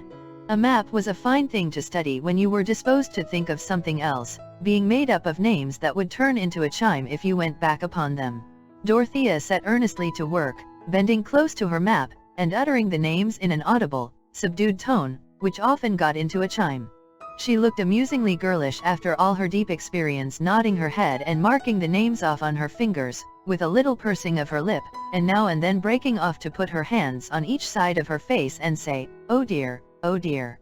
There was no reason why this should end any more than a merry-go-round, but it was at last interrupted by the opening of the door and the announcement of Miss Noble. The little old lady, whose bonnet hardly reached Dorothea's shoulder, was warmly welcomed, but while her hand was being pressed she made many of her beaver-like noises, as if she had something difficult to say. "Do sit down," said Dorothea, rolling a chair forward. "Am I wanted for anything? I shall be so glad if I can do anything." "I will not stay," said Miss Noble, putting her hand into her small basket, and holding some article inside it nervously. "I have left a friend in the churchyard." She lapsed into her inarticulate sounds, and unconsciously drew forth the article which she was fingering. It was the tortoise-shell lozenge box, and Dorothea felt the color mounting to her cheeks. "Mr. Ladislaw," continued the timid little woman. "He fears he has offended you, and has begged me to ask if you will see him for a few minutes." Dorothea did not answer on the instant. It was crossing her mind that she could not receive him in this library, where her husband's prohibition seemed to dwell. She looked towards the window. Could she go out and meet him in the grounds? The sky was heavy, and the trees had begun to shiver as at a coming storm. Besides, she shrank from going out to him. "Do see him, Mrs. Casaubon," said Miss Noble, pathetically, "else I must go back and say no, and that will hurt him." "Yes, I will see him," said Dorothea. "Pray tell him to come." What else was there to be done?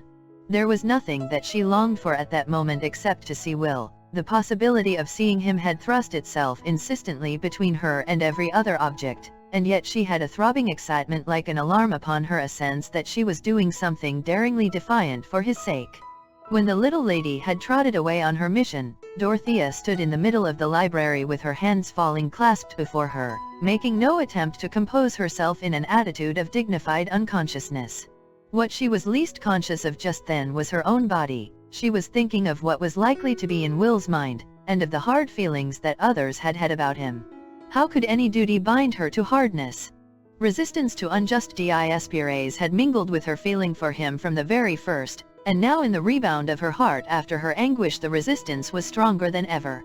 "If I love him too much it is because he has been used so ill." There was a voice within her saying this to some imagined audience in the library, when the door was opened, and she saw Will before her.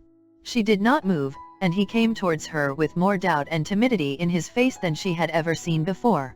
He was in a state of uncertainty which made him afraid lest some look or word of his should condemn him to a new distance from her, and Dorothea was afraid of her own emotion.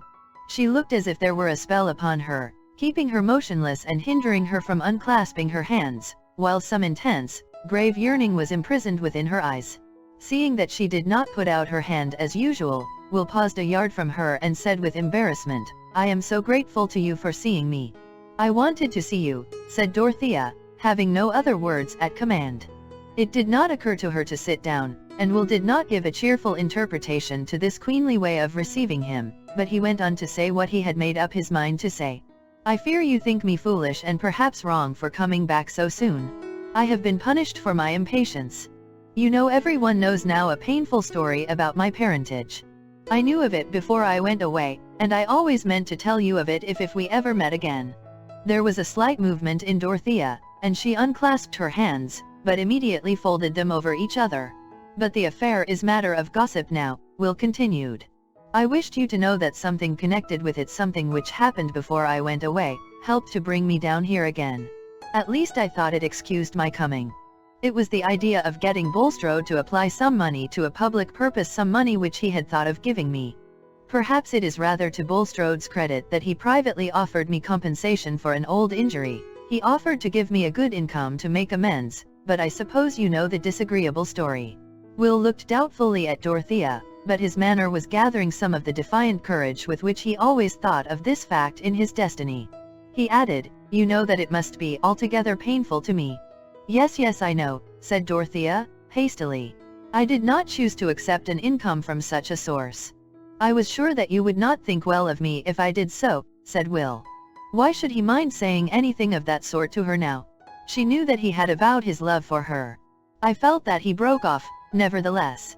You acted as I should have expected you to act," said Dorothea, her face brightening and her head becoming a little more erect on its beautiful stem. "I did not believe that you would let any circumstance of my birth create a prejudice in you against me, though it was sure to do so in others," said Will, shaking his head backward in his old way, and looking with a grave appeal into her eyes. "If it were a new hardship it would be a new reason for me to cling to you," said Dorothea, fervidly. Nothing could have changed me, but her heart was swelling, and it was difficult to go on. She made a great effort over herself to say in a low tremulous voice, "But thinking that you were different, not so good as I had believed you to be." "You are sure to believe me better than I am in everything but one," said Will, giving way to his own feeling in the evidence of hers. "I mean, in my truth to you. When I thought you doubted of that, I didn't care about anything that was left. I thought it was all over with me, and there was nothing to try for, only things to endure." "I don't doubt you any longer," said Dorothea, putting out her hand, a vague fear for him impelling her unutterable affection. He took her hand and raised it to his lips with something like a sob. But he stood with his hat and gloves in the other hand, and might have done for the portrait of a royalist. Still it was difficult to loose the hand, and Dorothea, withdrawing it in a confusion that distressed her, looked and moved away. "See how dark the clouds have become, and how the trees are tossed," she said, walking towards the window, yet speaking and moving with only a dim sense of what she was doing. Will followed her at a little distance, and leaned against the tall back of a leather chair, on which he ventured now to lay his hat and gloves, and free himself from the intolerable durance of formality to which he had been for the first time condemned in Dorothea's presence. It must be confessed that he felt very happy at that moment, leaning on the chair. He was not much afraid of anything that she might feel now. They stood silent, not looking at each other, but looking at the evergreens which were being tossed, and were showing the pale underside of their leaves against the blackening sky. Will never enjoyed the prospect of a storm so much. It delivered him from the necessity of going away. Leaves and little branches were hurled about, and the thunder was getting nearer. The light was more and more somber, but there came a flash of lightning which made them start and look at each other, and then smile. Dorothea began to say what she had been thinking of. "That was a wrong thing for you to say, that you would have had nothing to try for. If we had lost our own chief good, other people's good would remain, and that is worth trying for. Some can be happy. I seemed to see that more clearly than ever, when I was the most wretched. I can hardly think how I could have borne the trouble, if that feeling had not come to me to make strength." "You have never felt the sort of misery I felt," said Will, "the misery of knowing that you must despise me." "But I have felt worse. It was worse to think ill." Dorothea had begun impetuously, but broke off. Will colored. He had the sense that whatever she said was uttered in the vision of a fatality that kept them apart. He was silent a moment, and then said passionately, "We may at least have the comfort of speaking to each other without disguise. Since I must go away, since we must always be divided, you may think of me as one on the brink of the grave." While he was speaking there came a vivid flash of lightning which lit each of them up for the other, and the light seemed to be the terror of a hopeless love. Dorothea darted instantaneously from the window. Will followed her, seizing her hand with a spasmodic movement, and so they stood, with their hands clasped, like two children, looking out on the storm, while the thunder gave a tremendous crack and roll above them, and the rain began to pour down. Then they turned their faces towards each other, with the memory of his last words in them, and they did not loose each other's hands. "There is no hope for me," said Will. "Even if you loved me as well as I love you, even if I were everything to you, I shall most likely always be very poor. On a sober calculation, one can count on nothing but a creeping lot. It is impossible for us ever to belong to each other. It is perhaps base of me to have asked for a word from you. I meant to go away into silence, but I have not been able to do what I meant." "Don't be sorry," said Dorothea, in her clear tender tones. "I would rather share all the trouble of our parting." Her lips trembled, and so did his. It was never known which lips were the first to move towards the other lips, but they kissed tremblingly, and then they moved apart. The rain was dashing against the window panes as if an angry spirit were within it, and behind it was the great swoop of the wind. It was one of those moments in which both the busy and the idle pause with a certain awe. Dorothea sat down on the seat nearest to her, a long low ottoman in the middle of the room, and with her hands folded over each other on her lap, looked at the drear outer world. Will stood still an instant looking at her, then seated himself beside her, and laid his hand on hers, which turned itself upward to be clasped. They sat in that way without looking at each other, until the rain abated and began to fall in stillness. Each had been full of thoughts which neither of them could begin to utter. But when the rain was quiet, Dorothea turned to look at Will. With passionate exclamation, as if some torture screw were threatening him, he started up and said, "It is impossible." He went and leaned on the back of the chair again, and seemed to be battling with his own anger, while she looked towards him sadly. It is as fatal as a murder or any other horror that divides people." He burst out again, "It is more intolerable to have our life maimed by petty accidents." "No, don't say that your life need not be maimed," said Dorothea, gently. "Yes, it must," said Will, angrily. "It is cruel of you to speak in that way as if there were any comfort. You may see beyond the misery of it, but I don't. It is unkind, it is throwing back my love for you as if it were a trifle, to speak in that way in the face of the fact. We can never be married." "Sometime we might," said Dorothea, in a trembling voice. "When?" said Will, bitterly. "What is the use of counting on any success of mine? It is a mere toss-up whether I shall ever do more than keep myself decently, unless I choose to sell myself as a mere pen and a mouthpiece.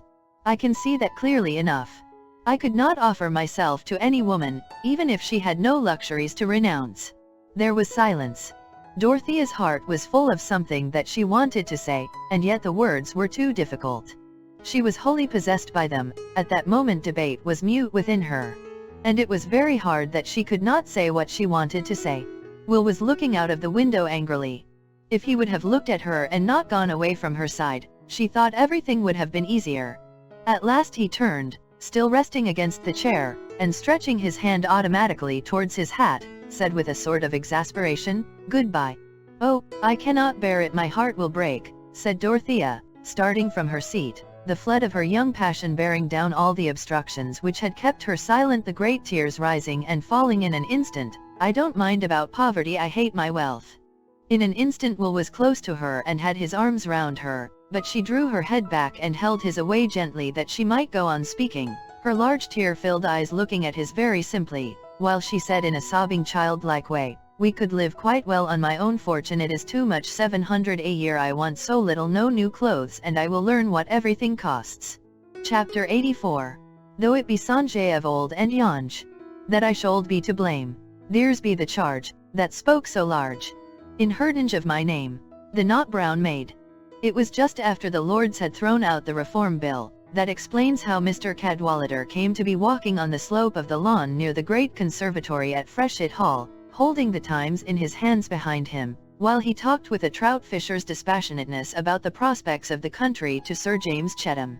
Mrs. Cadwallader, the Dowager Lady Chettam, and Celia were sometimes seated on garden chairs, sometimes walking to meet little Arthur, who was being drawn in his chariot, and, as became the infantine Bodta, was sheltered by his sacred umbrella with handsome silken fringe. The ladies also talked politics, though more fitfully. Mrs. Cadwallader was strong on the intended creation of peers. She had it for certain from her cousin that Trueberry had gone over to the other side entirely at the instigation of his wife, who had scented peerages in the air from the very first introduction of the reform question, and would sign her soul away to take precedence of her younger sister, who had married a baronet. Lady Chettam thought that such conduct was very reprehensible, and remembered that Mrs. Trueberry's mother was a Miss Walsingham of Mellspring. Celia confessed it was nicer to be lady than Mrs., and that Dodo never minded about precedence if she could have her own way. Mrs. Cadwallader held that it was a poor satisfaction to take precedence when everybody about you knew that you had not a drop of good blood in your veins, and Celia again, stopping to look at Arthur, said, "It would be very nice, though, if he were a viscount and his lordship's little tooth coming through." "He might have been, if James had been an earl." "My dear Celia," said the dowager, "James's title is worth far more than any new earldom. I never wished his father to be anything else than Sir James." "Oh, I only meant about Arthur's little tooth," said Celia, comfortably. "But see, here is my uncle coming." She tripped off to meet her uncle, while Sir James and Mr. Cadwallader came forward to make one group with the ladies. Celia had slipped her arm through her uncle's, and he patted her hand with a rather melancholy "Well, my dear." As they approached, it was evident that Mr. Brooke was looking dejected, but this was fully accounted for by the state of politics, and as he was shaking hands all round without more greeting than "Oh well, you're all here, you know," the rector said, laughingly. "Don't take the throwing out of the bill so much to heart, Brooke, you've got all the riffraff of the country on your side." "The bill, said Mr. Brooke, with a mild distractedness of manner. "Thrown out, you know, The Lords are going too far, though. They'll have to pull up. Sad news, you know. I mean, here at home sad news. But you must not blame me, Chettam." "What is the matter?" said Sir James. Not another gamekeeper shot, I hope? It's what I should expect, when a fellow like Trapping Base is let off so easily. Gamekeeper? No. Let us go in, I can tell you all in the house, you know, said Mr. Brooke, nodding at the Cadwalladers, to show that he included them in his confidence.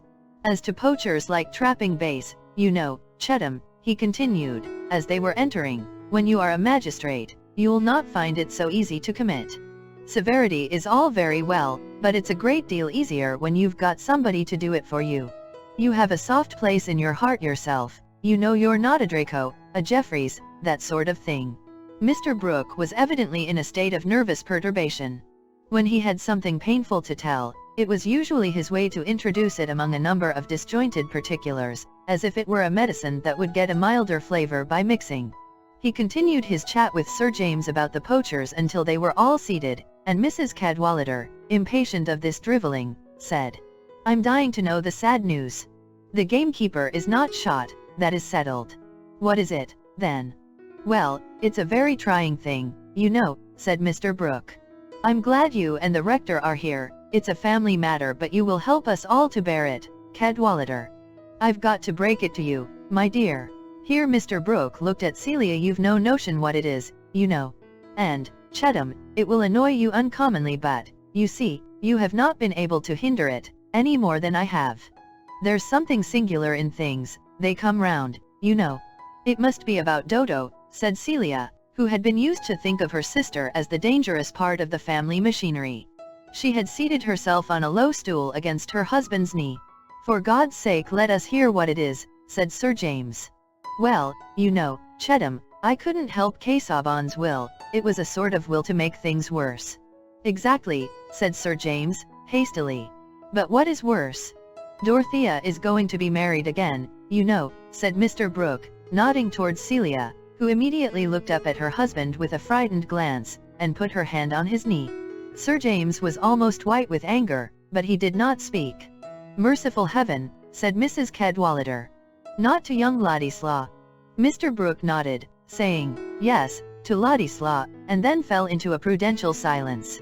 "You see, Humphrey," said Mrs. Cadwallader, waving her arm towards her husband.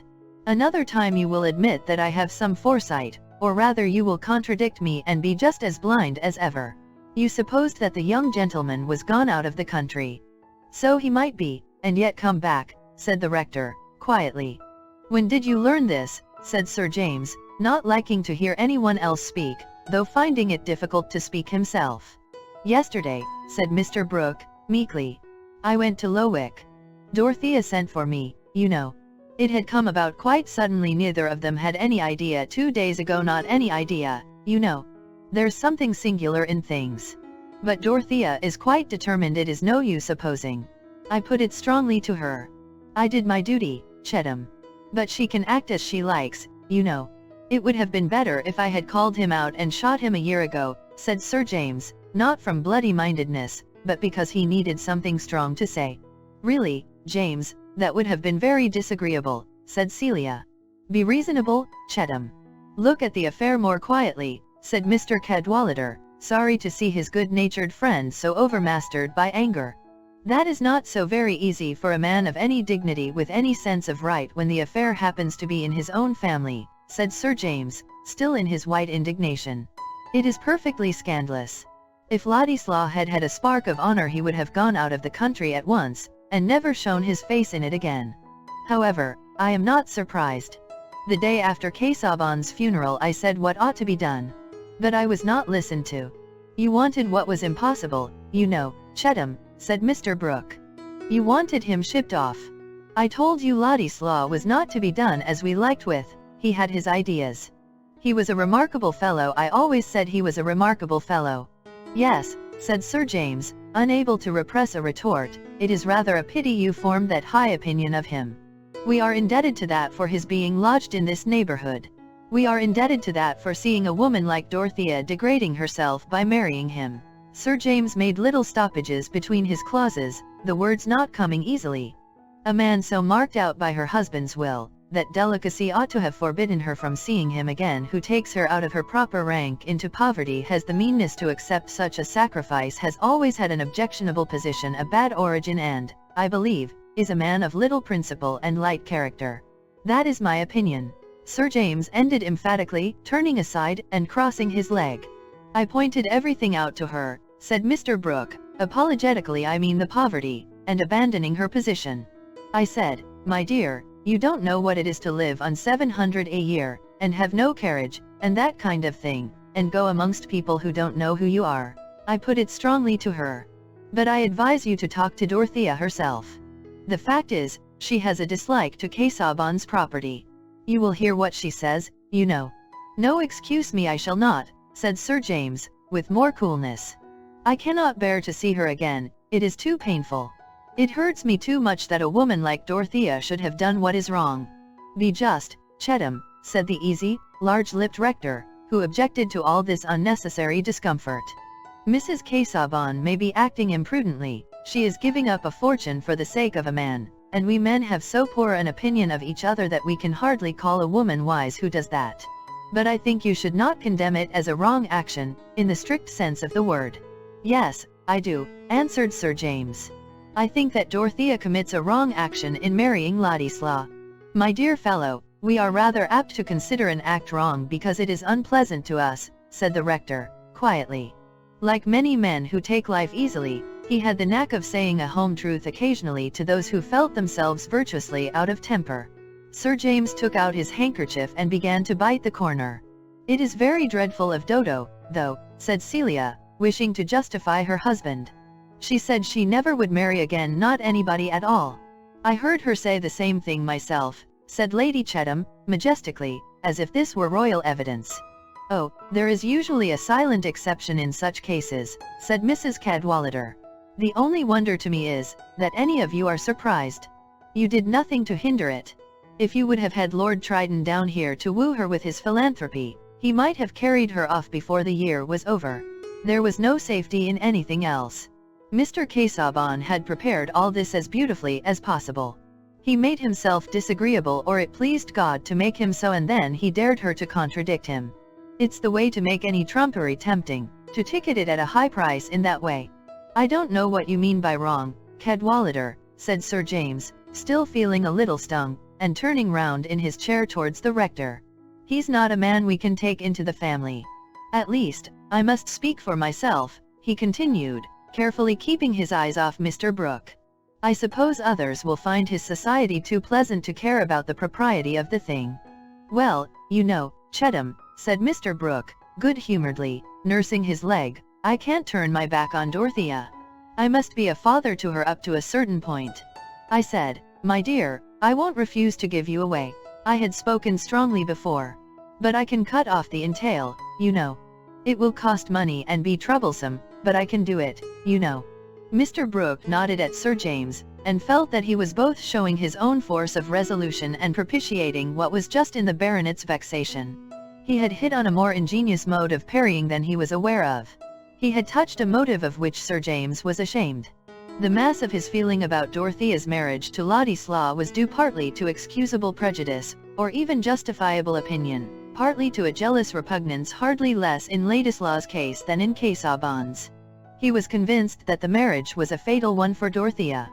But amid that mass ran a vein of which he was too good and honourable a man to like the avowal even to himself. It was undeniable that the union of the two estates, Tipton and Freshitt, lying charmingly within a ring fence, was a prospect that flattered him for his son and heir. Hence, when Mr. Brooke noddingly appealed to that motive, Sir James felt a sudden embarrassment, there was a stoppage in his throat, he even blushed. He had found more words than usual in the first jet of his anger, but Mr. Brooke's propitiation was more clogging to his tongue than Mr. Cadwallader's caustic hint. But Celia was glad to have room for speech after her uncle's suggestion of the marriage ceremony, and she said, though with as little eagerness of manner as if the question had turned on an invitation to dinner, "Do you mean that Dodo is going to be married directly, uncle?" "In 3 weeks, you know," said Mr. Brooke, helplessly. "I can do nothing to hinder it, Cadwallader," he added, turning for a little countenance toward the rector, who said, "I should not make any fuss about it. If she likes to be poor, that is her affair. Nobody would have said anything if she had married the young fellow because he was rich. Plenty of beneficed clergy are poorer than they will be. Here is Eleanor, continued the provoking husband. She vexed her friends by me. I had hardly 1,000 a year. I was allowed. Nobody could see anything in me. My shoes were not the right cut. All the men wondered how a woman could like me. Upon my word, I must take Ladislaw's part until I hear more harm of him. Humphrey, that is all sophistry, and you know it, said his wife. Everything is all one. That is the beginning and end with you. As if you had not been a Cadwallader. Does anyone suppose that I would have taken such a monster as you by any other name? And a clergyman too, observed Lady Chettam with approbation. Eleanor cannot be said to have descended below her rank. It is difficult to say what Mr. Ladislaw is, James. Sir James gave a small grunt, which was less respectful than his usual mode of answering his mother. Celia looked up at him like a thoughtful kitten. It must be admitted that his blood is a frightful mixture, said Mrs. Cadwallader. The Casaubon cuttlefish fluid to begin with, and then a rebellious Polish fiddler or dancing master, was it, and then an old CLO.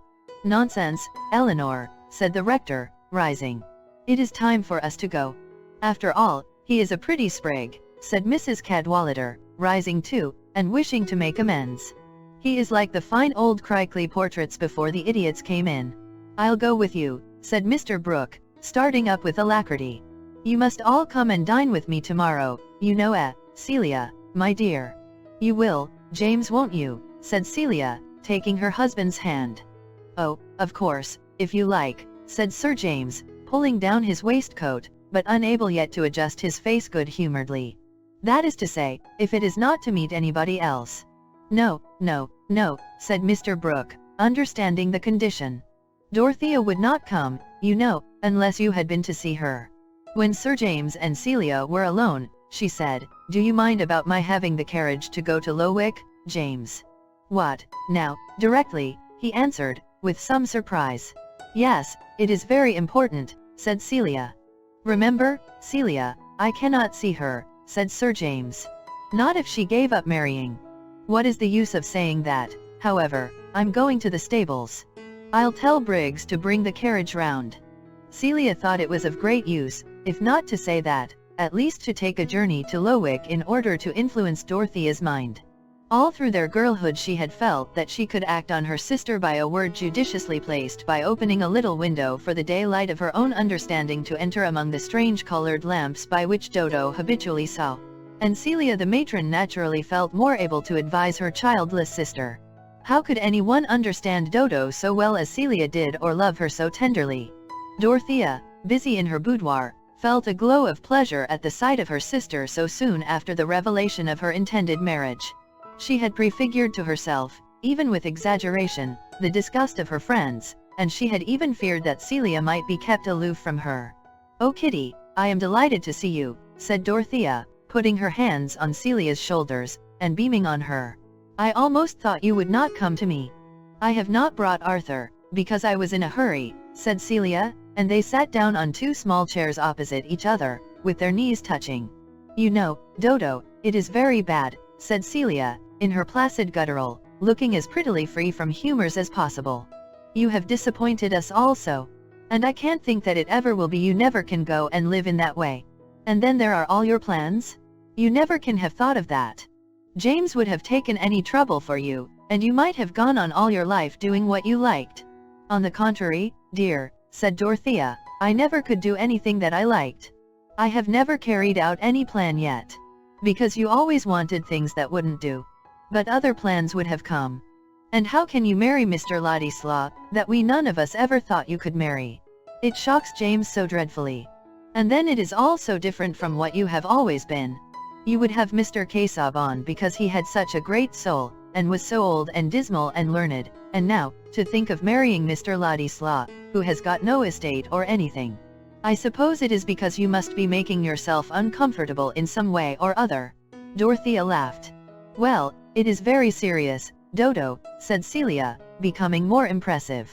"How will you live, and you will go away among queer people.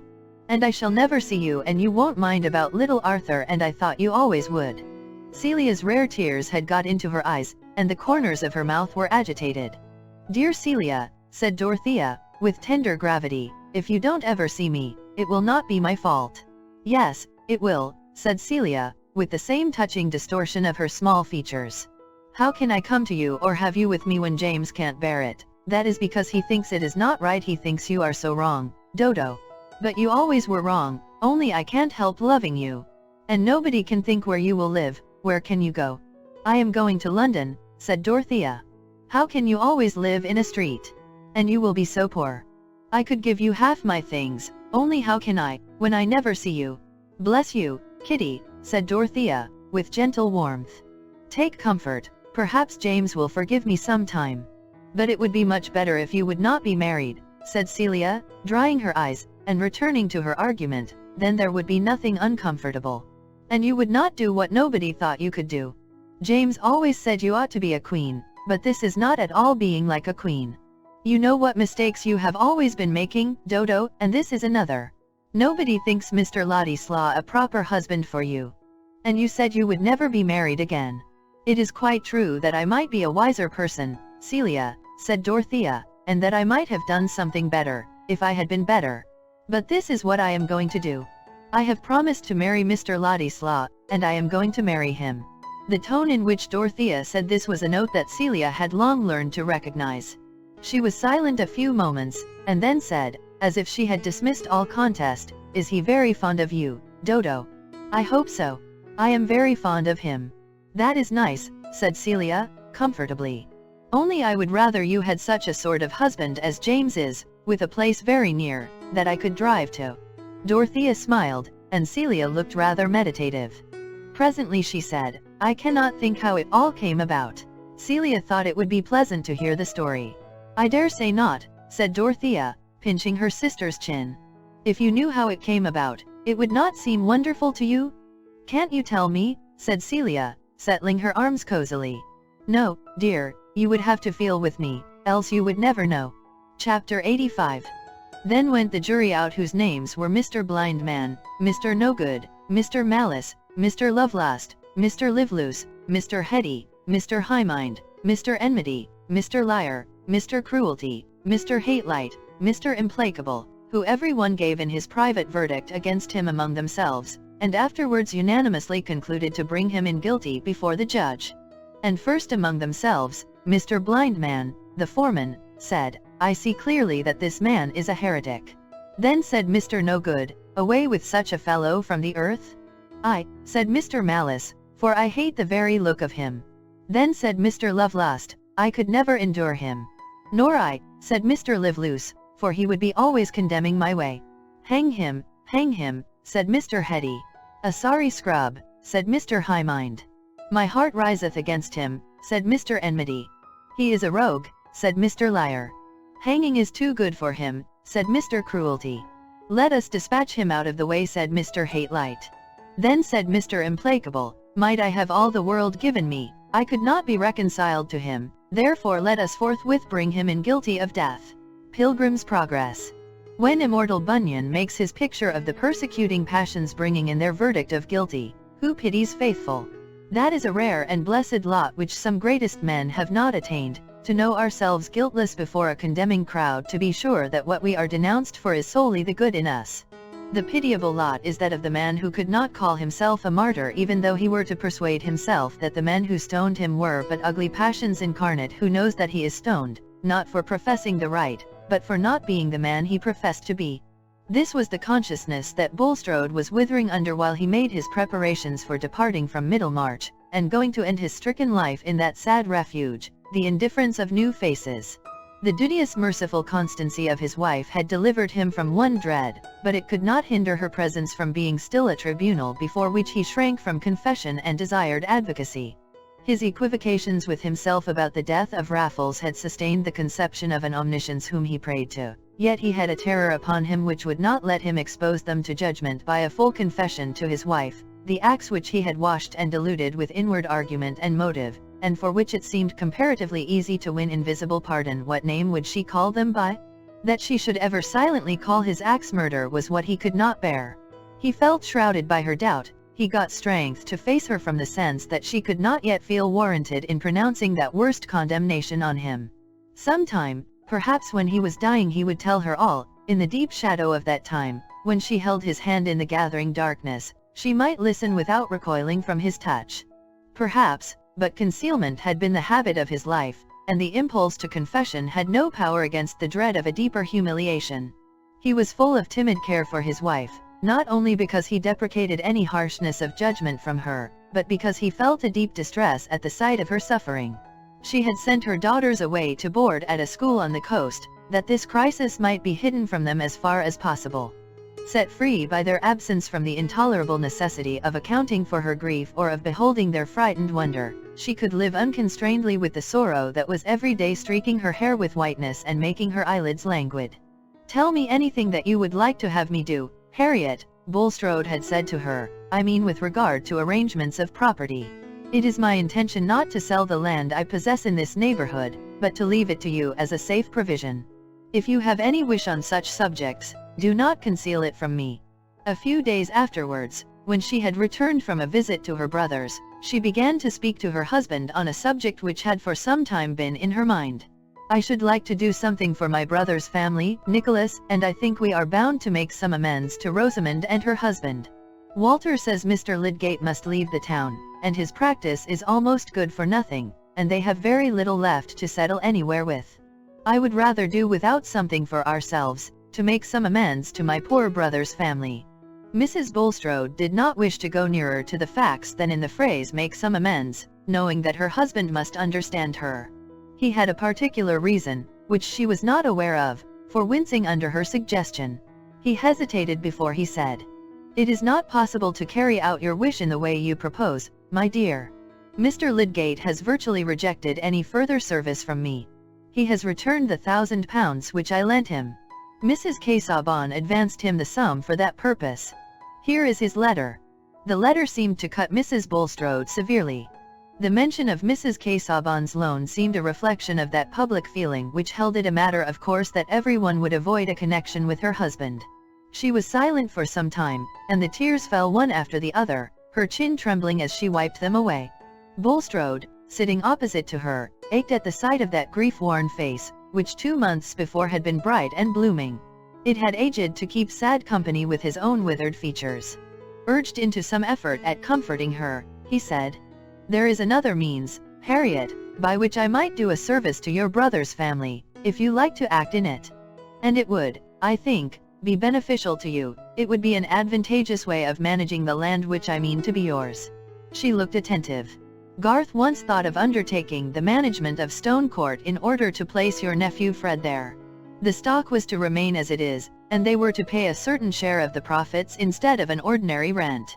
That would be a desirable beginning for the young man, in conjunction with his employment under Garth. Would it be a satisfaction to you?" "Yes, it would," said Mrs. Bulstrode, with some return of energy. "Poor Walter is so cast down, I would try anything in my power to do him some good before I go away. We have always been brother and sister. You must make the proposal to Garth yourself, Harriet," said Mr. Bulstrode, not liking what he had to say, but desiring the end he had in view, for other reasons besides the consolation of his wife. "You must state to him that the land is virtually yours, and that he need have no transactions with me.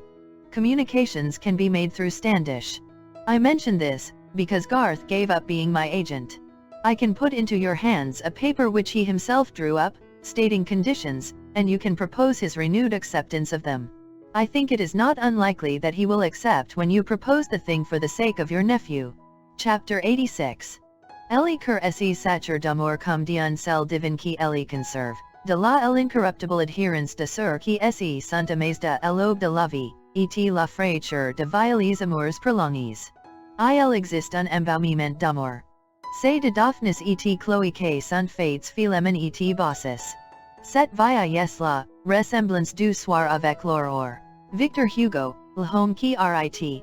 Mrs. Garth, hearing Caleb enter the passage about tea time, opened the parlor door and said, "There you are, Caleb. Have you had your dinner?" Mr. Garth's meals were much subordinated to business. "Oh yes, a good dinner, cold mutton and I don't know what." "Where is Mary?" "In the garden with Letty, I think." "Fred is not come yet." "No."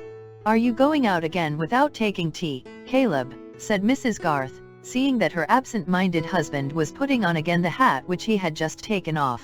"No, no, I'm only going to Mary a minute." Mary was in a grassy corner of the garden, where there was a swing loftily hung between two pear trees. She had a pink kerchief tied over her head, making a little poke to shade her eyes from the level sunbeams, while she was giving a glorious swing to Letty, who laughed and screamed wildly. Seeing her father, Mary left the swing and went to meet him, pushing back the pink kerchief and smiling afar off at him with the involuntary smile of loving pleasure. "I came to look for you, Mary," said Mr. Garth. "Let us walk about a bit."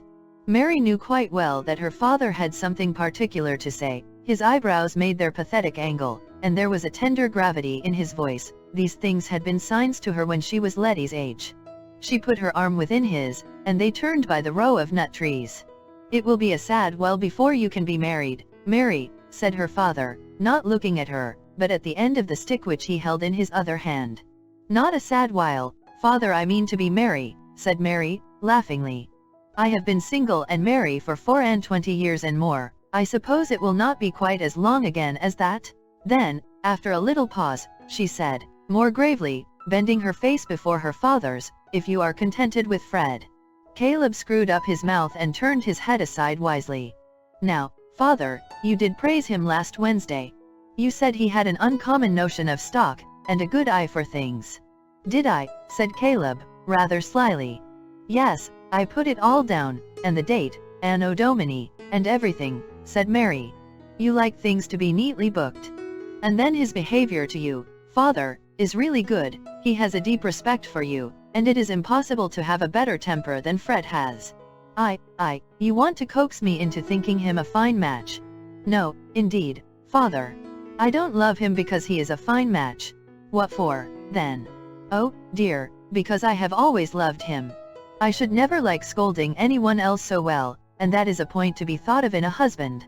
"Your mind is quite settled, then, Mary," said Caleb, returning to his first tone. "There's no other wish come into it since things have been going on as they have been of late." Caleb meant a great deal in that vague phrase, because, better late than never. A woman must not force her heart, she'll do a man no good by that. "My feelings have not changed, father," said Mary, calmly. "I shall be constant to Fred as long as he is constant to me. I don't think either of us could spare the other, or like anyone else better, however much we might admire them. It would make too great a difference to us, like seeing all the old places altered, and changing the name for everything. We must wait for each other a long while, but Fred knows that." Instead of speaking immediately, Caleb stood still and screwed his stick on the grassy walk. Then he said, with emotion in his voice, "Well, I've got a bit of news. What do you think of Fred going to live at Stone Court, and managing the land there?" "How can that ever be, father?" said Mary, wonderingly. "He would manage it for his Aunt Bulstrode. The poor woman has been to me begging and praying. She wants to do the lad good, and it might be a fine thing for him. With saving, he might gradually buy the stock, and he has a turn for farming. Oh, Fred would be so happy. It is too good to believe." "Ah, but mind you," said Caleb, turning his head warningly, "I must take it on my shoulders, and be responsible, and see after everything, and that will grieve your mother a bit, though she mayn't say so. Fred had need be careful." "Perhaps it is too much, father," said Mary, checked in her joy. "There would be no happiness in bringing you any fresh trouble." Nay, work is my delight, child, when it doesn't vex your mother. And then, if you and Fred get married," here Caleb's voice shook just perceptibly, "he'll be steady and saving, and you've got your mother's cleverness, and mine too, in a woman's sort of way, and you'll keep him in order. He'll be coming by and by, so I wanted to tell you first, because I think you'd like to tell him by yourselves. After that, I could talk it well over with him, and we could go into business and the nature of things." "Oh, you dear good father," cried Mary, putting her hands round her father's neck, while he bent his head placidly, willing to be caressed. "I wonder if any other girl thinks her father the best man in the world." "Nonsense, child, you'll think your husband better." "Impossible," said Mary, relapsing into her usual tone. "Husbands are an inferior class of men, who require keeping in order." When they were entering the house with Letty, who had run to join them, Mary saw Fred at the orchard gate, and went to meet him. "What fine clothes you wear, you extravagant youth," said Mary, as Fred stood still and raised his hat to her with playful formality. "You are not learning economy." "Now that is too bad, Mary," said Fred. "Just look at the edges of these coat cuffs. It is only by dint of good brushing that I look respectable. I am saving up 3 suits, one for a wedding suit. How very droll you will look, like a gentleman in an old-fashioned book." "Oh no, they will keep 2 years. 2 years, be reasonable, Fred," said Mary, turning to walk. "Don't encourage flattering expectations." "Why not? One lives on them better than on unflattering ones. If we can't be married in 2 years, the truth will be quite bad enough when it comes. I have heard a story of a young gentleman who once encouraged flattering expectations, and they did him harm. Mary, if you've got something discouraging to tell me, I shall bolt. I shall go into the house to Mr. Garth. I am out of spirits. My father is so cut up, home is not like itself. I can't bear any more bad news." "Should you call it bad news to be told that you were to live at Stone Court, and manage the farm, and be remarkably prudent, and save money every year till all the stock and furniture were your own, and you were a distinguished agricultural character, as Mr. Borthrop Trumbull says, rather stout, I fear, and with the Greek and Latin sadly weather-worn? You don't mean anything except nonsense, Mary," said Fred, coloring slightly nevertheless. "That is what my father has just told me of as what may happen, and he never talks nonsense," said Mary, looking up at Fred now, while he grasped her hand as they walked, till it rather hurt her, but she would not complain. "Oh, I could be a tremendously good fellow then, Mary, and we could be married directly." "Not so fast, sir. How do you know that I would not rather defer our marriage for some years? That would leave you time to misbehave, and then if I liked someone else better, I should have an excuse for jilting you." "Pray don't joke, Mary," said Fred, with strong feeling. "Tell me seriously that all this is true, and that you are happy because of it, because you love me best." "It is all true, Fred, and I am happy because of it, because I love you best," said Mary, in a tone of obedient recitation. They lingered on the doorstep under the steep-roofed porch, and Fred almost in a whisper said, "When we were first engaged, with the umbrella ring, Mary, you used to." The spirit of joy began to laugh more decidedly in Mary's eyes, but the fatal Ben came running to the door with Brownie yapping behind him, and, bouncing against them, said, "Fred and Mary, are you ever coming in, or may I eat your cake?" Finale. Every limit is a beginning as well as an ending. Who can quit young lives after being long in company with them, and not desire to know what befell them in their after years? For the fragment of a life, however typical, is not the sample of an even web. Promises may not be kept, and an ardent outset may be followed by declension. Latent powers may find their long-waited opportunity. A past error may urge a grand retrieval. Marriage, which has been the bourne of so many narratives, is still a great beginning, as it was to Adam and Eve, who kept their honeymoon in Eden, but had their first little one among the thorns and thistles of the wilderness.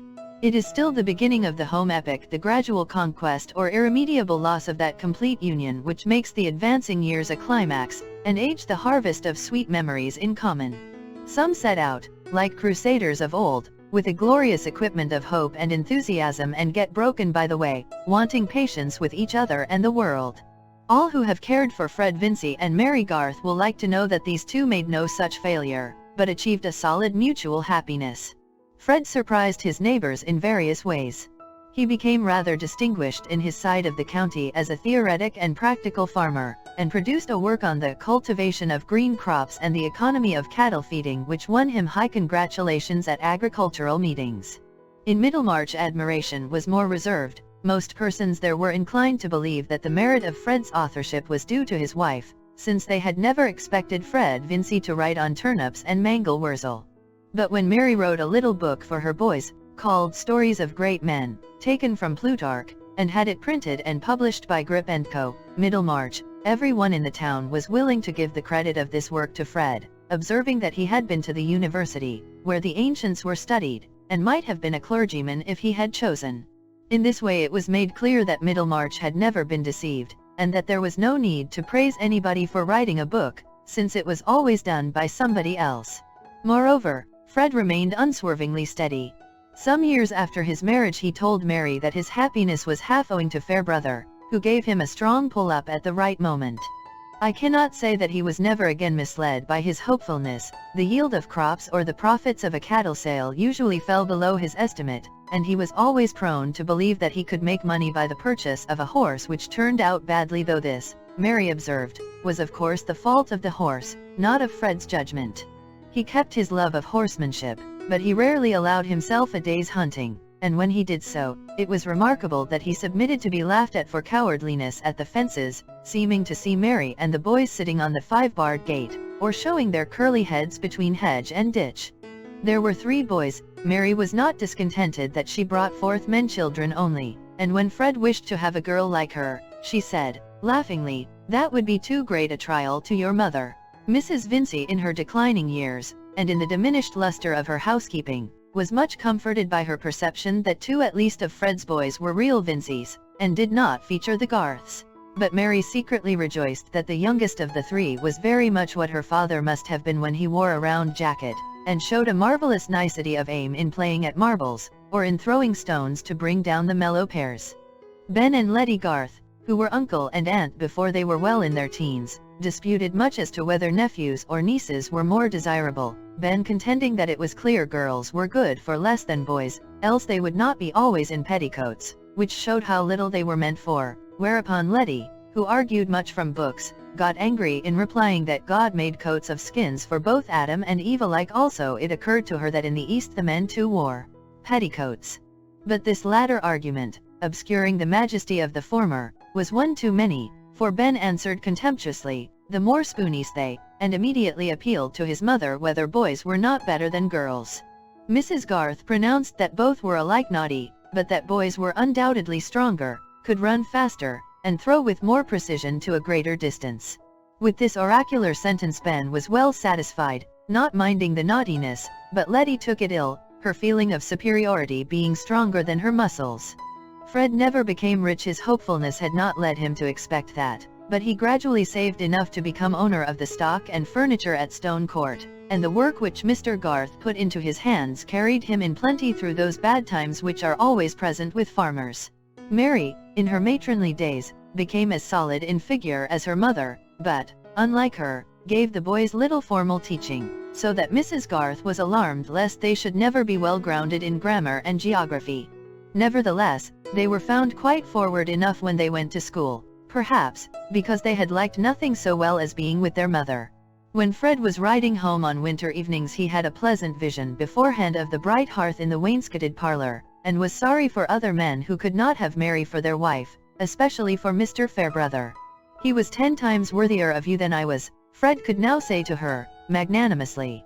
"To be sure he was," Mary answered, "and for that reason he could do better without me.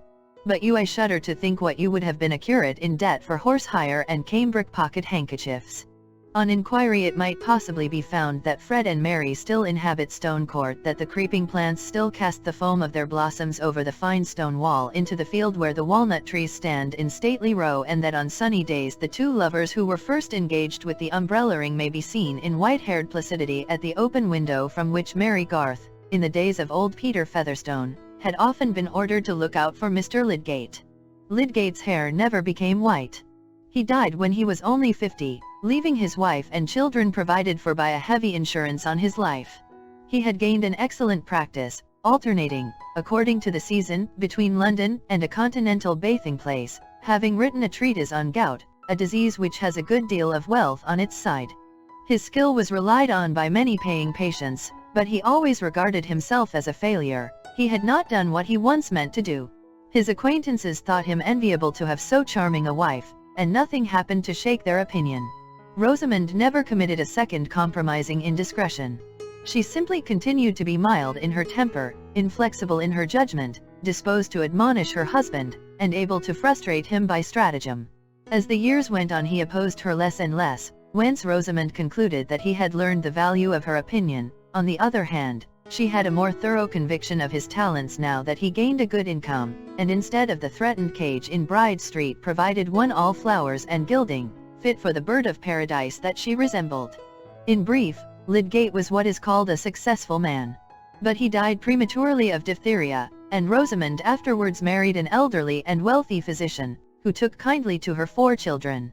She made a very pretty show with her daughters, driving out in her carriage, and often spoke of her happiness as a reward. She did not say for what, but probably she meant that it was a reward for her patience with Tertius, whose temper never became faultless, and to the last occasionally let slip a bitter speech which was more memorable than the signs he made of his repentance. He once called her his basil plant, and when she asked for an explanation, said that basil was a plant which had flourished wonderfully on a murdered man's brains. Rosamond had a placid but strong answer to such speeches. Why then had he chosen her? It was a pity he had not had Mrs. Ladislaw, whom he was always praising and placing above her. And thus the conversation ended with the advantage on Rosamond's side. But it would be unjust not to tell, that she never uttered a word in depreciation of Dorothea, keeping in religious remembrance the generosity which had come to her aid in the sharpest crisis of her life. Dorothea herself had no dreams of being praised above other women, feeling that there was always something better which she might have done, if she had only been better and known better. Still, she never repented that she had given up position and fortune to marry Will Ladislaw, and he would have held it the greatest shame as well as sorrow to him if she had repented. They were bound to each other by a love stronger than any impulses which could have marred it. No life would have been possible to Dorothea which was not filled with emotion, and she had now a life filled also with a beneficent activity which she had not the doubtful pains of discovering and marking out for herself. Will became an ardent public man, working well in those times when reforms were begun with a young hopefulness of immediate good which has been much checked in our days, and getting at last returned to Parliament by a constituency who paid his expenses. Dorothea could have liked nothing better, since wrongs existed, than that her husband should be in the thick of a struggle against them, and that she should give him wifely help. Many who knew her, thought it a pity that so substantive and rare a creature should have been absorbed into the life of another, and be only known in a certain circle as a wife and mother. But no one stated exactly what else that was in her power she ought rather to have done, not even Sir James Chettam, who went no further than the negative prescription that she ought not to have married Will Ladislaw. But this opinion of his did not cause a lasting alienation, and the way in which the family was made whole again was characteristic of all concerned. Mr. Brooke could not resist the pleasure of corresponding with Will and Dorothea, and one morning when his pen had been remarkably fluent on the prospects of municipal reform, it ran off into an invitation to the Grange, which, once written, could not be done away with at less cost than the sacrifice, hardly to be conceived, of the whole valuable letter. During the months of this correspondence Mr. Brooke had continually, in his talk with Sir James Chettam, been presupposing or hinting that the intention of cutting off the entail was still maintained, and the day on which his pen gave the daring invitation, he went to Freshett expressly to intimate that he had a stronger sense than ever of the reasons for taking that energetic step as a precaution against any mixture of low blood in the heir of the Brookes. But that morning something exciting had happened at the Hall. A letter had come to Celia which made her cry silently as she read it, and when Sir James, unused to see her in tears, asked anxiously what was the matter, she burst out in a wail such as he had never heard from her before. "Dorothea has a little boy, and you will not let me go and see her. And I am sure she wants to see me. And she will not know what to do with the baby, she will do wrong things with it. And they thought she would die. It is very dreadful. Suppose it had been me and little Arthur, and Dodo had been hindered from coming to see me? I wish you would be less unkind, James." "Good heavens, Celia," said Sir James, much wrought upon, "what do you wish? I will do anything you like. I will take you to town tomorrow if you wish it." And Celia did wish it. It was after this that Mr. Brooke came, and meeting the baronet in the grounds, began to chat with him in ignorance of the news, which Sir James for some reason did not care to tell him immediately. But when the entail was touched on in the usual way, he said, "My dear sir, it is not for me to dictate to you, but for my part I would let that alone. I would let things remain as they are."